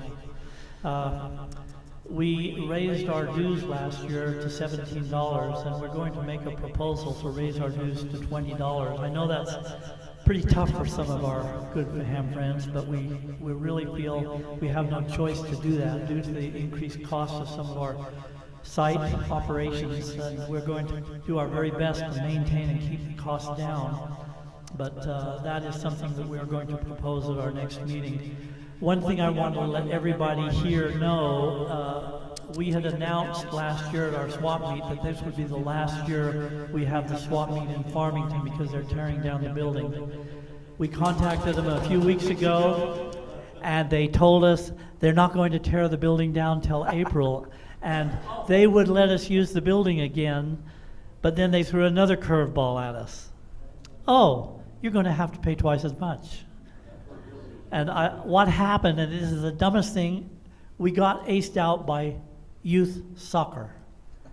And they have a permanent youth soccer turf that they put in the building. So we have to pay to have it removed and put back after our swap meet. So that's why that's happening. We're not going to do this year, but we're thinking seriously we might have to ask to stop the free ride and ask you to pay some kind of a token fee to get into the swap meet. We've never charged a fee except for non-members, so we're considering raising some kind of a price for entry. I don't know what that'll be yet. We'll figure it out and we'll work that out, but it won't be charged this year. So that's where we're at, and you know, there's so many interesting things that are going on that we have proposals and ideas for new sites that are really interesting to us, because we've had a lot of groups ask, well, why can't you put a repeater in our area to give us better coverage? Or why can't you do this? And you know, it was very interesting. We watched the presentation this morning by UCA, and they're a great organization doing great things for communications for the state. But I think we need to work more closely with them and try and have them have some kind of cooperative agreement with us to help us get into some sites where we haven't ever been before. So we're working on seeing what we can do to accomplish that. We have had some unusual expenses at some of our distant sites. We had to enter a commercial contract to put our Boise repeater in, and so we have a fee that we have to pay annually to Day Wireless in Boise to use that site. So that's an expense we hadn't anticipated. And so far in Utah, the only fees we're having to pay at any of our sites is power bills, and we have a few sites that we're going to have to pay power bills. And as I mentioned earlier in the meeting, I'm very concerned about what may happen with this Forest Service fee. Right now, I've heard many different stories that the Forest Service is not talking to anybody. They're just going to do what they want. They're not going to worry about what Congress or the government tells them to do. They just are their own private nation doing what they want. So we don't know where that'll go, but the best interpretation I can determine from what I've heard about the Forest Service fee of $1,400, it will be a site fee billed to the site owner or the site management group, and it will be divided up amongst any and all of the users in a building. So if we, the Utah VHF Society, have a repeater in a building and we're the only ones in that building, we might have to pay that $1,400. But if we're in a building with 4 or 5 other people, we can divide it up amongst that group of people. So I don't know where this is going to go. I do appreciate every one of you that did send in comments to the Forest Service, and they were so overwhelmed with initial responses that they felt they better open up the comment period, and they extended it an additional 30 days, thanks to many of you that were giving comments. And right now, I think they have so many comments, they're trying to get out from underneath all of the comments and figure out what to do next. So we don't know where they're at with that. At this point, I'll probably turn it over to John. John's gone through and he's, yes, you have a question. Somebody had a question? Okay, no. Okay, let me bring, I'll be the mic runner too. You know, this year,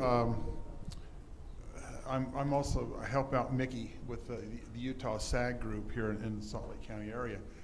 And you talk about the Forest Service kind of doing their own thing. Well, we actually had to cut out Mill Creek Canyon from the Five Canyons ride for these the cyclists, because the Forest Service was being, well. I know the word, you don't have to say it. Okay. Y'all know the word. You know, the J word. And, but yeah, they kind of doing their own thing according to what they perceive to be the world, their world. I don't want to go into any more about politics because, you know, politics are something that happens and we deal with it, and if you haven't voted, vote. But as we go through this presentation, if you have a question about one of the sites, don't hesitate to stop us and ask a question. Many of you have probably seen some of these pictures before, but for some of you who have never seen the sites, we're going to go through most all of the sites we've got that we had pictures or something about, and we'll discuss a little bit about all of the sites. I don't know if we have sites for all the Idaho sites, but not all of them, no. But we got some of them. So John will take the ball and run with it, and please feel free to jump in and ask us some questions if you want. We are an open system. We don't charge any fees to use the system. Members and non-members alike can use it, and we want it to always be that way. An important issue, and I can't answer all the questions related to this, but in the event of an emergency, the Intertie system is available. And the only comment I've had, and I've gone through this in my mind, and I thought, well, who's in charge? You know, I'm just the president. I'm not in charge of the Intertie system. It's your system. Well, if all of you get on the Intertie system and say, I want to be in charge, we're going to have a really interesting scenario. But I think with some discipline and cooperation, and this is the key word, cooperation in the Intertie system can make all the difference in the world. I hope we never have a disaster like they have in Florida where half their state's wiped out, but it could happen. And we think that we could easily disable certain repeaters to have repeaters dedicated to a special activity or event. And we practice that already with many of the SAG events that are done and many of the parades and different events that use the repeater system for that. So we'll let John take it and go ahead with introducing all our sites and what we've been doing. And I'll just stand by and help with questions if we need it. Okay, very good. Like Mel said, I'm John Lloyd, K7JL, and we're going to talk about the Intermountain Intertie system. Just initially, for a show of hands, who's familiar with the Intertie or has used it? Looks like just about everybody in here, except a few. Okay, what this is a collection of, go to the next slide, a collection of open 2-meter repeaters all across the state of Utah, covering most of the metropolitan areas. And we use RF links to tie all these repeaters together. We have no internet connections. We don't tie by internet, so we feel that the system's going to be operational during any kind of disaster, unless a tower falls down. We do have some of those pictures that's happened to us. But we feel the system's very robust, and it's an open system that's connected all the time for all these repeaters, but we have the capability, and we have on a number of occasions turned off various links for various activities, like the statewide RACES net we have every other month. We turn off our links to Idaho, we turn off the link to Las Vegas and Arizona, as a for instance, because they don't need to hear the traffic that's going on there. Then we turn it back on when the activity's over. We have a link into a variety of, or a number of repeaters up in Idaho. We work with Vance Hawley, WA7FDR, and we have an agreement between ourselves, the Utah VHF Society, and with Vance. We also have the 2-meter repeater in Evanston, Wyoming. We're connected into the Las Vegas 8.8 repeater with a joint agreement with the Las Vegas Radio Amateur Club. And as Mel mentioned, we have a connection into the ARA, Arizona Repeater System, by joint agreement. Right now, the connection into Arizona is by turning on a set of codes to turn the link on into Arizona, and then we can talk all the way into Phoenix and into their system. They call it the RimLink system. But as Mel had mentioned, there's enough activity and interest that they wanted to dedicate a link all the way into Phoenix that's on all the time, capable of talking into the system. If we need to, we can turn the link off, but we plan to leave it on as much as we can. And of course, this is all built and operated and managed by volunteers, all of us. Quite a number of us are working on the various repeaters throughout the state.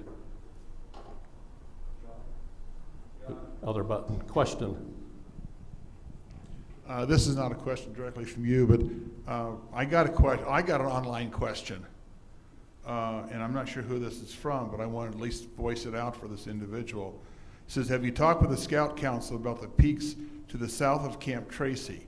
It says, I think their property goes to the top on the south side of the camp, and they're talking about a repeater replacement. And Mel has said, no, a good question, they've not, but that might be something that they could perhaps Yes, we look would into. definitely like to talk to them and find out what they have to offer, yes. We have not talked to them. So that's at the this question point. I got online. So. Okay. One quick comment I'd make about any proposed site, and we're looking at a number of them. If we have a site where somebody says, oh, I've got this 9,000-foot mountain in my backyard and you can use it, that's great, but does it have power already there? Is there a building for us? Because all of this infrastructure needs to be in place for a site. Now, I've looked at a lot of the sites we have, and if we were having to build a site from scratch, you're looking at anywhere from $25,000 to $50,000. Just to put in a new repeater and all the equipment associated with it. I don't know how many of you know all the parts that go into a repeater system, but you have not just a radio, but you've got a controller that controls the radio. You've got the link radios on both ends to make it link together. And then you have the duplexers and the power supplies and everything like that. When you add all that up, just to put it in, if you're getting a really, really super deal on equipment, it's going to cost $10,000 to $20,000 just for equipment. So, when we talk about all these sites, we've probably got invested into our sites well over $500,000. Yeah, that's if we add all of them up together, yes. Next slide. Now we're going to go into northern Utah, and I just wanted to run by all these repeaters that are available. Basically, in the Salt Lake, Wasatch Front area, you have the 147-18 repeater at Snowbird. It's actually on Hidden Peak is the name of the site. The 147-12 repeater is on Farnsworth Peak to the west of Salt Lake. That covers the majority of the Salt Lake, Ogden, Provo type coverage area. We added about 4 years ago the 145-49 repeater on Promontory Point. Actually, the trustee, Rulon Passy, came to me and says, why don't you just take over the repeater, put your call sign on it. That's how it happened. He said, oh, okay, well, can I put a link onto it? Well, yeah, sure, go ahead, okay. We'll link it into the intertie, and that's how that one happened. Going up further north into Bear Lake is the 147-02 repeater, and Scotts Peak up by Brighton is 147-27. That's a minus repeater. I notice I've shown all the minus and plus offsets. Now you'll notice, before I go to Wyoming, you'll notice all the tone frequencies are 100 hertz. That's pretty much the case in the entire system other than 2 repeaters. Let's see, one's in Levan, and where's the other one at? I have to think about it. Anyway, Wyoming is the next one, 146.86 on Medicine Butte. That's north of Evanston, Wyoming. All of these repeaters, other than Bear Lake, pretty much you can key up from a mobile in the Salt Lake Valley. Not a handheld, but a mobile running about 50 watts. At least I can do that. So we go to central Utah. We're co-located at Levan Peak site. This is one of the sites we're co-located in with the state of Utah, and I believe that's under UCA now. At least I know they put their 700 meg system in there last time I went up there. This is the one repeater that's on a different tone, 103.5, and that's because we have the one on Scotts Peak on 145.27. It's the same repeater frequency, but we use a different tone frequency to access it when you're in that area. Going further south, we have a link to Monroe Peak, 146.84. Currently, that link is broken, going from the link radio at Levan. Isn't there at the moment. It was removed because it failed, and we haven't made it back there, and we probably won't until next spring because of the weather. Go ahead, Bob. Microphone. You've got a microphone. I've got one. Thank you. For those that are online, that are in the outlying areas away from the Wasatch Front, I often get an email or a text, where do I get into the RACES net, the VHF RACES net? You need to capture this information or we can provide these slides for you. So in your geographic location, you'll know which repeaters are tied into the intertie system. Just a comment, most all of this information is on our website, Utah VHF Society website. It's also on the website, yes. Yeah. Any questions? Southern Utah, now we're going down to Frisco Peak, 146.94. That's the site that Mel had just mentioned, unfortunately, went silent Tuesday. We think there's a power supply issue down there. Not sure exactly what it is yet, but we hope to have that up shortly. There'll be an effort to get up there in the next week or two on the next snowcat trip. Then toward the east of Cedar City is Blowhard Peak, 146.800. It's near Cedar Breaks National Monument. We go further south to St. George, the 146.82 repeater. That's on Utah Hill, which is to the west of St. George. It covers very well in that area. We link over to Jacob Lake on 147.300. And then we have a link that goes from Blowhard over to Navajo Mountain. Now notice the frequency is a little different. It's UHF 448.600. We kept the tone the same, 100 hertz, but it's UHF. We're co-located on the site with a 2-meter repeater, 146.96. We can link into that if we need to. The owner of that repeater has asked that we don't leave it on link all the time because I guess he likes a quiet repeater. And he is the one that has put in his will that all of his equipment and everything will be donated to the VHF Society on his passing. That's correct. After that passing, which I hate to see come, but we'll evaluate what the needs are down in that area. Then we linked to a new repeater we put in last year, 147-200 at Todd's Junction. I'd say it's closer to the town of Hatch, a little bit south. It's up on about a 8,500 foot mountain, very good site. And I have a picture of that later on. That's on a fairly large tower that was a cell site. And we were able to, there was an antenna near the top of that tower that was obsolete, not used, and they said, go ahead, use our feed line, so we did. We have a link down in the Arizona repeater system. They call themselves the ARA, the Arizona Repeater System. That's on 448-875 on Mount Eldon. That's just north of Flagstaff.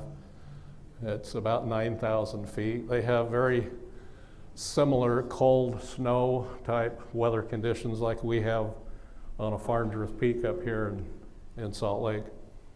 And we have the link into Las Vegas into Nevada, 14688. That is on all the time, the link into Las Vegas.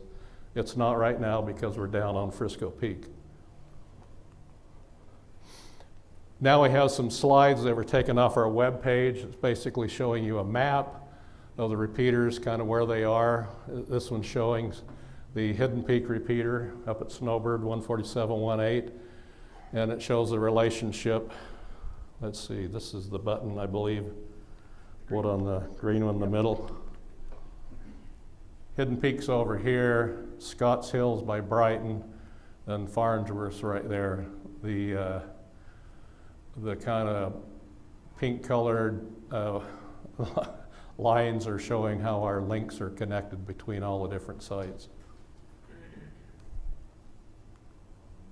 This picture of the Snowbird tram. Our antennas, yes, are those big tall ones. One's for the repeater, one's for a packet node, and we put in 14501 packet nodes everywhere a number of decades ago. This shows another closer up detail of the antennas, and it shows some of our link antennas. And we have an Omni antenna over here for one of our UHF links. That's the UHF link that its transmitter failed also on Tuesday. There's the rack of equipment with duplexers on top. There's duplexers on the side. And we're still using some older type, 30, 40-year-old type Motorola Micor and GE Master 2 equipment. You probably heard the UCA talk about their Master 5. Well, that's what they went up to, and that's how far back we are. Question, Dave, microphone. Oh, sorry, Richard, run again. Just keep it back.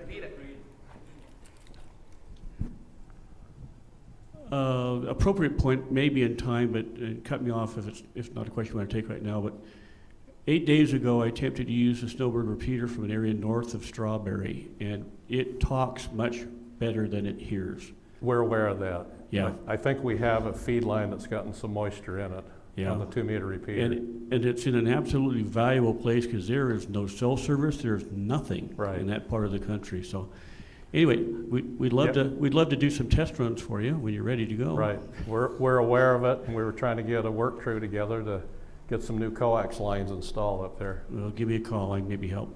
Okay, will do.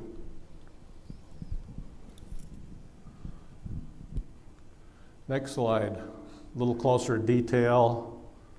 The repeaters, controllers stuffed in the very top of the rack, and you can see I'm using General Electric Master 2 radios as link radios. The next slide shows the Motorola Micor repeater. Takes up all that space to make all that work. As part of the ARDC program, we do have a replacement for this 2-meter repeater. It's 2-3 rack units high that'll replace all that gear when we get it. There's the 2-meter duplexer. Next is Farnsworth Peak, 147-120 on that site west of Salt Lake. That's what it looks like probably today up there, without clouds, of course. It gets socked in very well with ice. This is what it looks like normally in the summer, showing our antennas. These are our Omni antennas, one for VHF, one for UHF. And this is a link antenna to Frisco Peak. And that's showing that link antenna as it's looking down that direction to Frisco Peak from Farnsworth. There's a shot of the racks. It's an older picture, but it's a pretty accurate description of what's up there. There's actually one more rack that was placed in there. There's a 6-meter repeater you probably heard of, 5315, and a 448, 150, is it? 175, one of the two is tied to that one. Those are in the another rack that's right here. Plus the actually the 9.4 repeaters in that rack also, and the new rack. I should get a new picture to replace that one. There's what it looks like at nighttime. Yes, I've seen that view a number of times. What the Salt Lake Valley looks like. Now we're going to Scotts Peak by Brighton. We're on a site up there owned by a private company. This is our 2-meter antenna. We have a 440 repeater there also, and some link antennas. I might back up here. There's another Scotts Peak repeater, the 6.2, and that's in an adjacent building, and that's their antenna right there. I thought I'd point that out too. Now Mount Pisgah, we have a link that goes from Snowbird. It's up at Transport's on that UHF link that's down currently, unfortunately, but that's the 449 650 repeater. That's Mount Pisgah's on the pass going between Brigham City and Logan, in between. Here's a picture of Ted and Bill Neville working on installing that repeater. There's a picture of them inside. Oops, hit the wrong button, sorry. There's Ted and Bill Neville.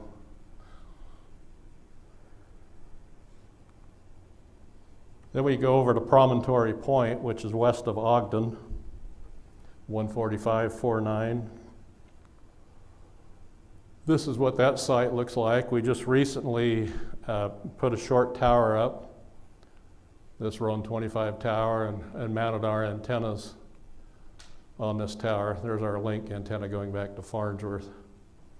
We had help from Scott Willis up in Ogden, and a couple of his helpers that put that in. Thank you very much. We had antennas on there. They were actually mounted on a pipe that was mounted on the door. So we actually raised the height of our antenna probably 10, 15 feet by doing this. Now we go to Bear Lake with a link, 14702. This is what the site used to look like. Our antennas were on this crooked little tower. If you notice here, it kind of goes kind of crooked back and forth. That's a long story. That tower was passed down through Dick, I forgot his last name. John Mabee finally picked it up. John Mabee picked it up, and it was crooked then, and then it ended up on that site, and we put our antennas on it. It was interesting climbing that tower because you'd get to the top of the tower and you'd look down and there was no tower below you. If you're on the right side and you look down, the tower's over here and there's nothing there, and you go, where'd the tower go? Don't look down. But it's not there anymore. This is what happened to it in the winter of 2017. It all came down. That's our 2-meter antenna, and you can see it's just, there was a massive failure on a number of these wood poles, and they were all tied together with steel pipe for bracing, And when one pole went down, it took a couple other poles down and took our tower down. They were all braced together. So we had to do something different. It even tried to put our link antenna pointing up to do moon bounce, it looks like. This is what it looks like now. We were able to move over to the Weather Service tower, thanks to Joe LaChez, who was here earlier. I think you're not sure if he's still here or not. But we put it, side-mounted the 2-meter antenna right there, and our link antenna pointing back to Snowbird. And it's operational that way today. There's a picture inside of the repeater equipment. So we're using some Kenwood TKR 850, 750 radios and duplexers and power supplies. Now we'll go to Medicine Butte. Medicine Butte's by Evanston, Wyoming. We got into that site. It's a translator site. Over a decade ago, we've been there.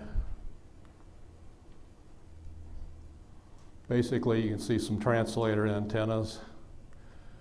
This is an older picture. There was an old translator building that we mounted a pipe on, and this was our 2-meter antenna. 2 years ago, that building tipped over. It didn't damage our antenna, lucky us. So we moved it over onto this wood pole.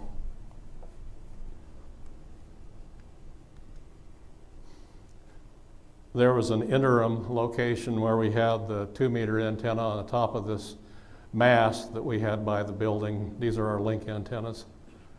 That's the 2-meter antenna. And a picture of the repeater controller. And we used some GE Master 2 mobile radios as the repeater equipment mounted in the rack.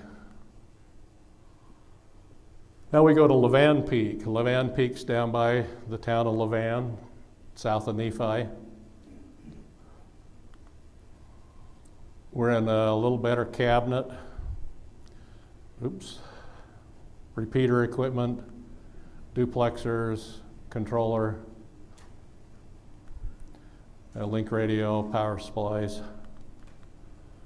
This shows the Levan Peak, the grounding we do. We typically do this on all the sites wherever we can. We bring our, oops, hit the wrong button again, hit the feed lines come down. We go into a polyphaser for lightning protection, then we make sure we ground that polyphaser right on the station grounding bus for the site. So we eliminate any, we haven't had any lightning problems at all at that site. And it's a big tower with big microwave dishes on it. Like I say, this Levan site is owned by the state of Utah, and I believe it's under UCA control now. This is our 2-meter antenna, and we have some link antennas down lower. We link north to Salt Lake, to Farnsworth, and we link south to Monroe Peak. Now we go to Frisco Peak, down by Milford, 14694. Like I mentioned, that's currently off the air because we think a power supply problem, but hopefully we'll get that back in operation in a couple of weeks. This shows all the link antennas we have. We link all directions, as you can see. We typically put a transmitter, a link transmitter, on its own Yagi, and we combine the receivers maybe off one Yagi in multiple directions. And that seems to work very well for us. The big reflector antenna is our link that goes to Farnsworth Peak. There's just another view of the same. I think this antenna was used for packet at one time. And the 2-meter antenna and a UHF antenna. I think our laser pointer's dying, isn't it? We had a tower failure on Frisco Peak. That whole tower came down, as you can see, in the winter, of course. In May, we were able to get up there and scope out the amount of damage. As you can see, we had a lot of broken Yagis, so we had to replace some antennas. An interesting side note to that is when the tower fell down, it fell down into a bank of snow, and the snow was 3 or 4 feet deep. So all of the equipment and the antennas were still operational. They were just Yeah, it was. polarized horizontally instead of vertically. It was very confusing. The signals were all weak, but it was still kind of working in some areas. We couldn't figure out what happened, you know, initially when it happened. One of the things that did protect us, we have this pipe here. There's a pipe mounted above every Yagi, and we call it a breaker bar for ice that falls off the tower. Supposedly hits that bar and breaks up before it hits the antenna, but we didn't anticipate they were going to see dirt. So the 2-meter antenna survived. It's right up here. It was right out in the open, pointing north. That's why we couldn't figure out. It's still working, but it's working poorly. There's a picture of the racks. We have 2 racks of equipment there. One rack is we share the site with the Cactus group out of California. They have a multi-state linked repeater system. And then I believe their rack is this one and our rack is this one. And we worked with those people to replace all our link radios back in 2013, I think it was. So yeah. We upgraded a lot of the old GE Master 2s to Motorola CDM 750s. One radio for transmit, one radio for receive. And that way we could build our own antenna, kind of a master antenna combining type system to make all this work. This site is owned by the Iron County TV Translator Association, and they donate that site for our use and allow us to use it at no fee. Right. That's why I was hoping UCA would still be here. Okay, Blowhard Peak is down by Cedar City, east of Cedar City. It's down here. It's up in the mountains, about 10,000 feet, 146,800. And to show you the racks there, we have 3 racks. This is a building that the Hams built. Actually, Dave Williams and a number of us actually built this site 30 years ago. And its primary use at that time was with Cactus. But we were able to move the 2-meter repeater, moved in there as a standalone repeater. Then eventually we brought our links into the system for the intertie. So we're tied into this system. I believe this is our rack. Yeah, there's the older Linkcom controller. And then they had the Palomar controller for the Cactus side. And then they have a APRS up here and a couple other radios. And that was the 2-meter repeater. That's been upgraded since that picture too. And this fellow over here is, he's out of Los Angeles. That's Robin Critchell, WA6CDR. He comes up and helps us on that site a lot. He drives all the way from Los Angeles to meet us here to help us. Let me just make a quick comment. Robin works with the Cactus Link system. How many have heard of the Cactus system?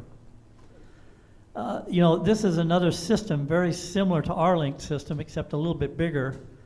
And just to give you a comparison, they charge their members $100 to $125 a year to use that system. And that's how they're able to pay for that system. We are doing just the opposite. We're not using as much of your money.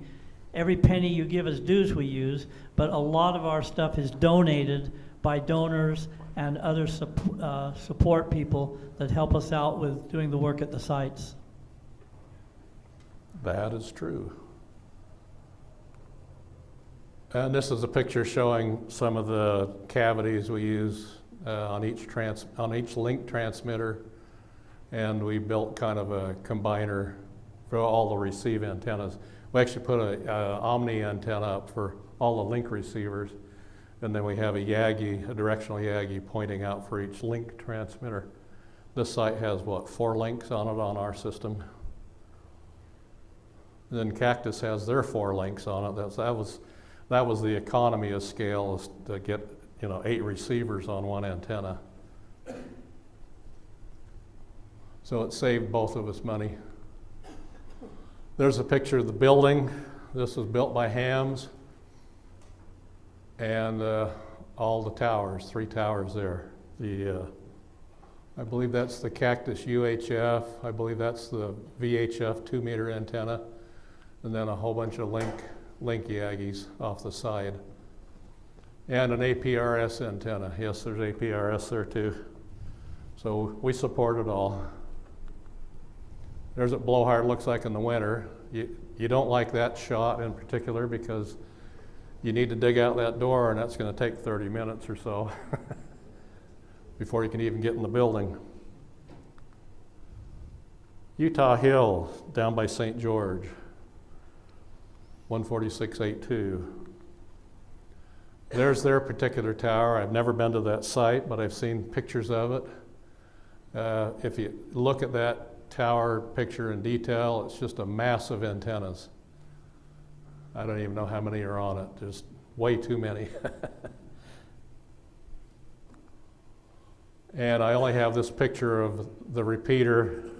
It's been upgraded since this picture, but to give you an idea of the cabinet that the equipment was put in, that was the 2-meter repeater radio. You have a controller, power supply, and there was a link radio to be put into that one, because this one links back to Frisco Peak. Jacob Lake, I heard that name earlier from Mike's presentation.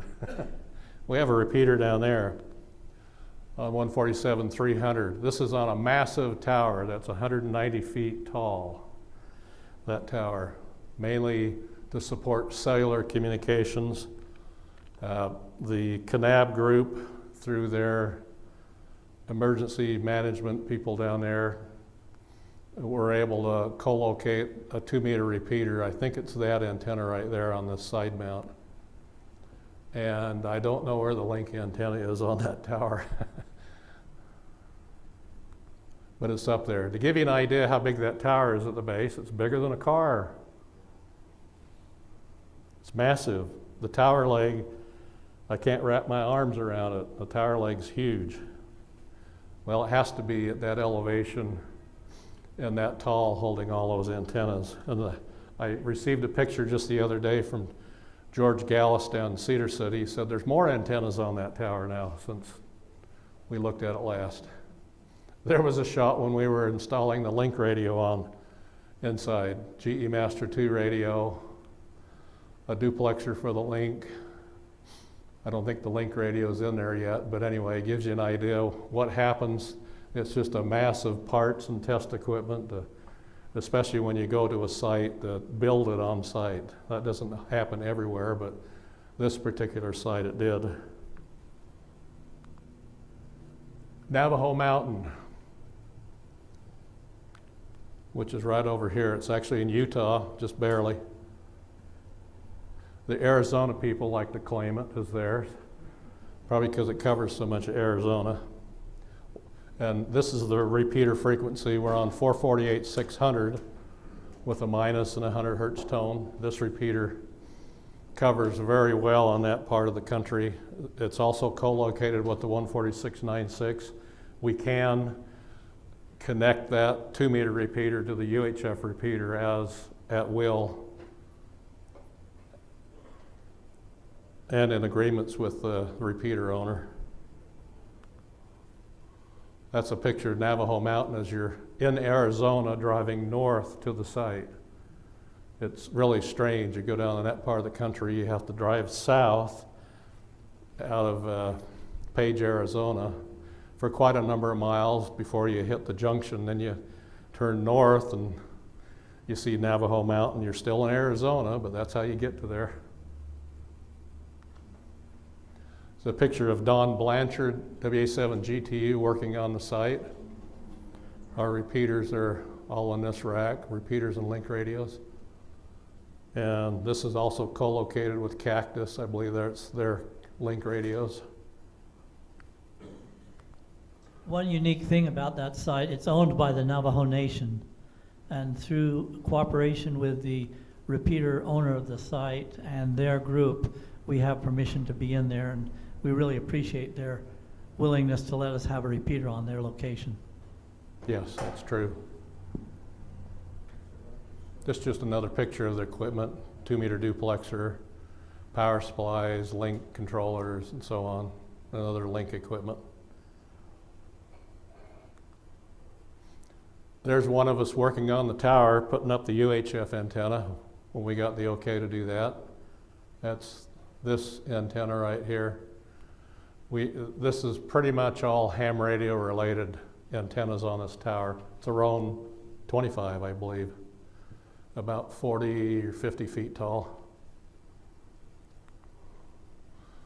Now this is going over to the Todd Junction site. I should have put a picture in between there, but this is the site. It's the 190-foot tower, and there was an antenna right up there. It was a UHF antenna, and we wanted to put our 2-meter antenna on the tower. And they said, well, we don't need the UHF equipment's taken out, use our coax. So we tested it, it was good, so we put our antenna on top. It worked really well. This is at the site near Hatch on 147-200. I forgot to put that writing in there too. There's the equipment inside. We bought newer Kenwood NXR UHF and VHF equipment, and our 2-meter duplexer and a 440 duplexer, controller, power supply. And then this is some test equipment down here on the floor, used to set it all up. Basically, it was a cell site, and the cell equipment was all pulled out, and I think we're about the only thing in the building at the moment. I think there was a fire department radio in there too, now I think of it. Now I want to touch briefly on Idaho. We have a number of repeaters that we're connected to in Idaho. That system is currently linked. It's operational today. The first site we go to is Malad 447-225. That's a UHF repeater frequency. We added that last year. The 2-meter simplex remote base is there. I believe it used to be parked at 147.54 or something like that. But it can be put on any 2-meter frequency now. We go to the east over to Sedgwick Peak. That's over by Lava Hot Springs, 145.21. That was added last year too. We link over to Mount Harrison, 145.27. Some of you may have recalled the 147.000 minus has been on Mount Harrison for 30, 40 years, but we added this one about a decade ago. Jump Off Peak is to the north by Arco, 146.85. It's just west of Howe, Idaho. Serves the Idaho Falls area.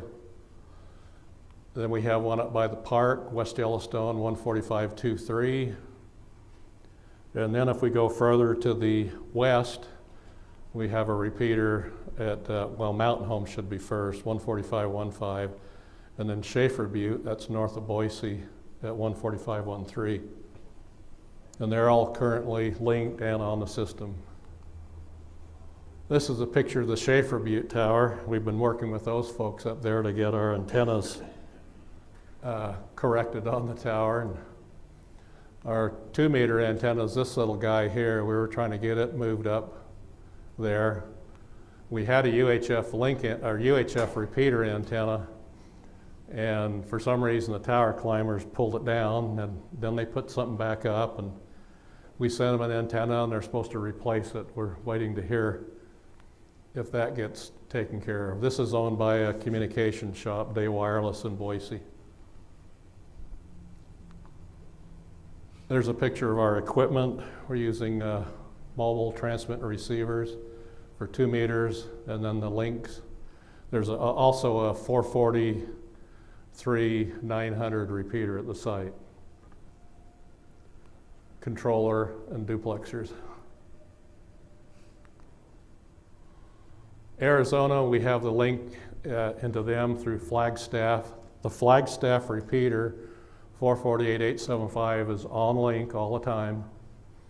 You could go to Flagstaff today and use that repeater and talk back into Utah, except right now Frisco Peak is down, so we can't use that to relay back up to Salt Lake until we get that repaired. And there's their logo if you want to look them up, w7ara.org, to find out what they're doing. Did you have a comment, Mel? Oh, okay. I thought I saw your hand go up. Projects for 2023, we want to install the new repeaters and the new link equipment that we got the grant money from ARDC. We've moved that into next year. Next summer, we'll be installing that after we get all the equipment. We have a UHF link that we wanted to tie into the Sinbad system so we could talk to them at will. It will not be tied all the time. It'll be a control code to turn that on or off as needed from either direction. It won't be covering the entire Sinbad system, but it'll be a dedicated repeater that has pretty wide area coverage of most of the eastern part of Utah. Right. And then we have a project to build the 145.35 in Morgan to add another repeater onto the system. And the best way to find us online on our webpage is just Google Intermountain Intertie. There's the correct link if you want to write it down, but it's easier just to do Intermountain Intertie. Our dues are $17 a year, we're proposing $20 for next year. And this is our address. And I believe that's the last slide. Yeah, it is. Anybody have any questions? Dave? And you can renew multiple years in advance at the lower price. So if you want to save a couple bucks, you can do that right now. Yes, if anybody wants to take advantage of that, we'd love to have them take the opportunity to do multiple years. We do have an option for lifetime membership, and it's a bad investment for most of the people in this room, but we don't mind if you'd like to purchase a lifetime membership. Just to compliment John and Mel and 50 other people that are doing your work that are not here. Thank you so much. Well, thank you. This repeater system has saved lives. Yeah, there has been a number of occasions where we can directly attribute that lives have been saved on this system, where they've actually flown rescue helicopters into like the high Uintas and found a disabled hiker and rescued them. Kevin? So as you put in the new repeaters the ARDC is providing the funding for, what's your go-to repeater system, just the radio? What are you installing there? What we purchased for the ARDC are the Motorola SLR 5700s. They're new repeaters. They're 1 rack unit high and 50 watts. And they're capable of DMR if we ever go that direction. I want to say one thing, this is a completely all analog system. All the links are analog, but we realize the future may change, so. Another question way back. I understand there's different link configurations, like a cascading system or a hub and spoke type of system. What system is the Intertie? Most of it's individual point-to-point links. Point-to-point, okay. The one at Snowbird, why it was critical, it's a repeater link that ties into 3 other sites.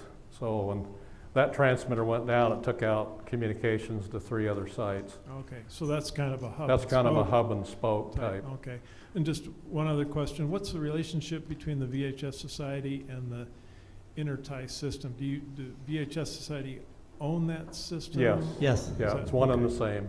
Okay. And it's through years and years of volunteers and many of the clubs in the state of Utah that have worked with us to make all this happen. It's a joint effort that many people, individuals and the society and clubs, have all made happen together. And you know, we're really got a really good deal here in the state of Utah having that system available. And when it's fully functional, it serves many capacities. Many of you check into the Races Net when they have it on the months where they do the Races Net on VHF. And it's something that we can bring up, and when we do that, we close out so Nevada, Arizona, and Idaho don't have to participate. One thing John didn't mention, and we don't talk about it very often, we do have a temporary link that's semi-permanent that goes into Montana, but that's not opened up very often. Typically, that one's turned on during the Tuesday night net, and also there's a Monday night Mount Harrison net on the intertie. They're both at 8 o'clock. Yeah. But typically, that Montana system's turned on then, and we do get a few check-ins from that. And we encourage everybody, whether you're a member of the society or not, to participate and use it however you see fit to benefit you and the people you're with. We do encourage those of you who would like to join the society and support us, because your dues pretty much go to support all the repeaters. We do have an overhead cost to manage the society and publish our booklets and pay for our swap meet, but all the rest of the funding goes entirely to supporting the repeaters. Alan Packer, you have a question.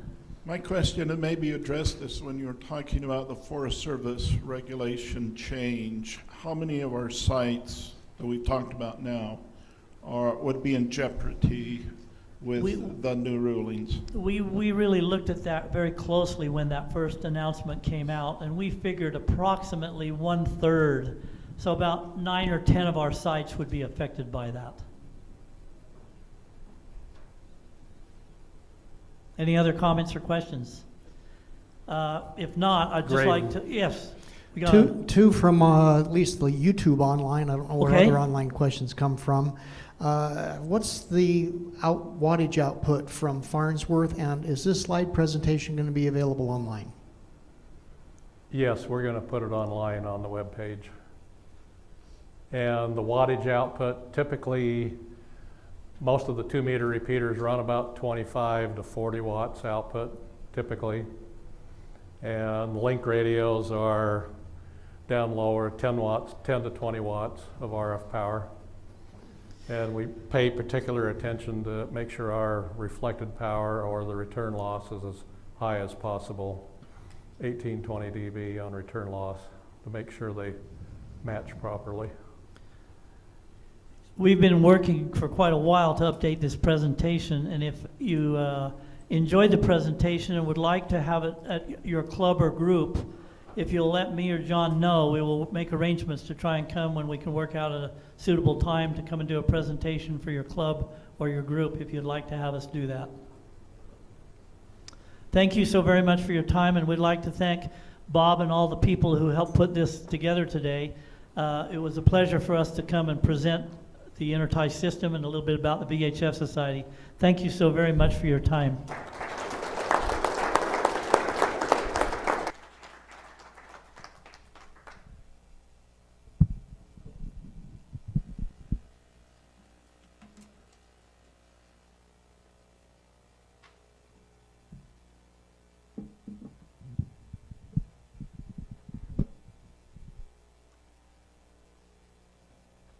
We ended on time. That's amazing. Few housekeeping things before we turn you loose. First, the ReadyOps system is a good way to keep in touch with you. We've used that extensively for this conference. I've noticed a couple of things because I can look at the reports. First of all, you're volunteers and you've registered to be accessible to Division of Emergency Management as a resource, but if you ignore our emails or our texts or don't answer your phone, then you're not a resource anymore. So make sure your emails are getting through. I see a lot of them that have soft bounces from your email addresses or hard bounces. When we've sent texts out, I've received back, stop. Why?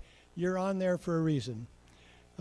Also, I've learned that I don't send out voice messages because I get too many phone calls back. Just a little bit of trivia. This facility has 130 seat capacity. That capacity was filled in 4 days after we sent out the information that registration was open. 120 were filled in like the first 2 days. That being said, 113 said they would be here today, and we actually got 81. When we said that we would be able to stream it, there was some back and forth. People that would have come decided they would rather sit in their jammies at home and watch it online, which we're okay with that. 99 said they would watch online, and 67 actually viewed. So this year we had a total of 148 approximate participations, which is good. Our highest attended conference was in 2011 with 180 in person, and the lowest attendance conference was in 2016 with half that many at 90. Another FYI, many of you have heard that Kent Johnson, owner of the Western Reflector, passed away, and the Western Reflector has been turned over to the family, but right now it is not online, just so you know.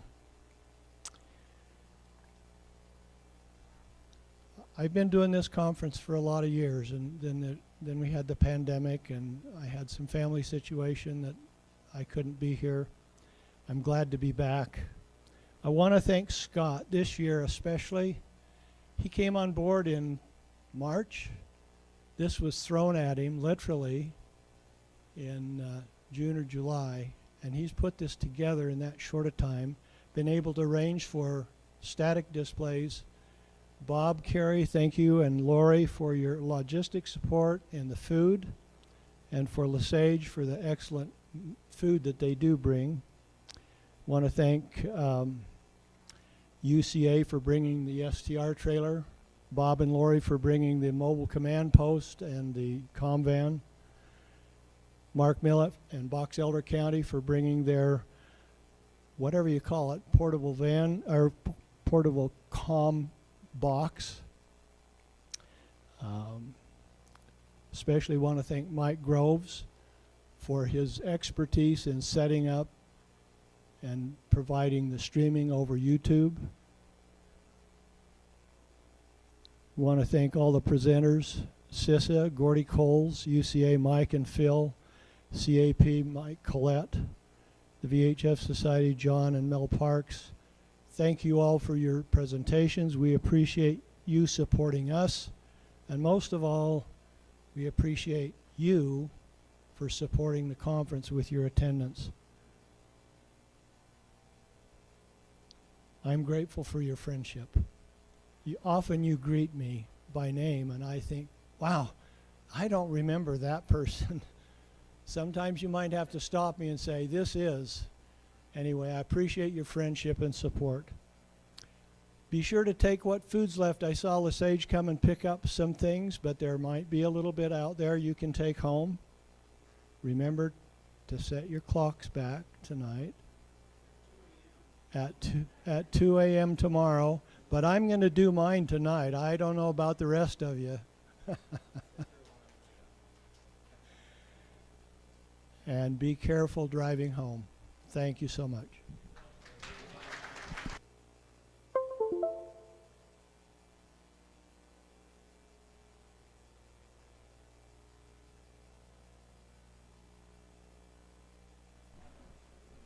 Make sure you take all your personal belongings with you too. We don't have a lost and found this year.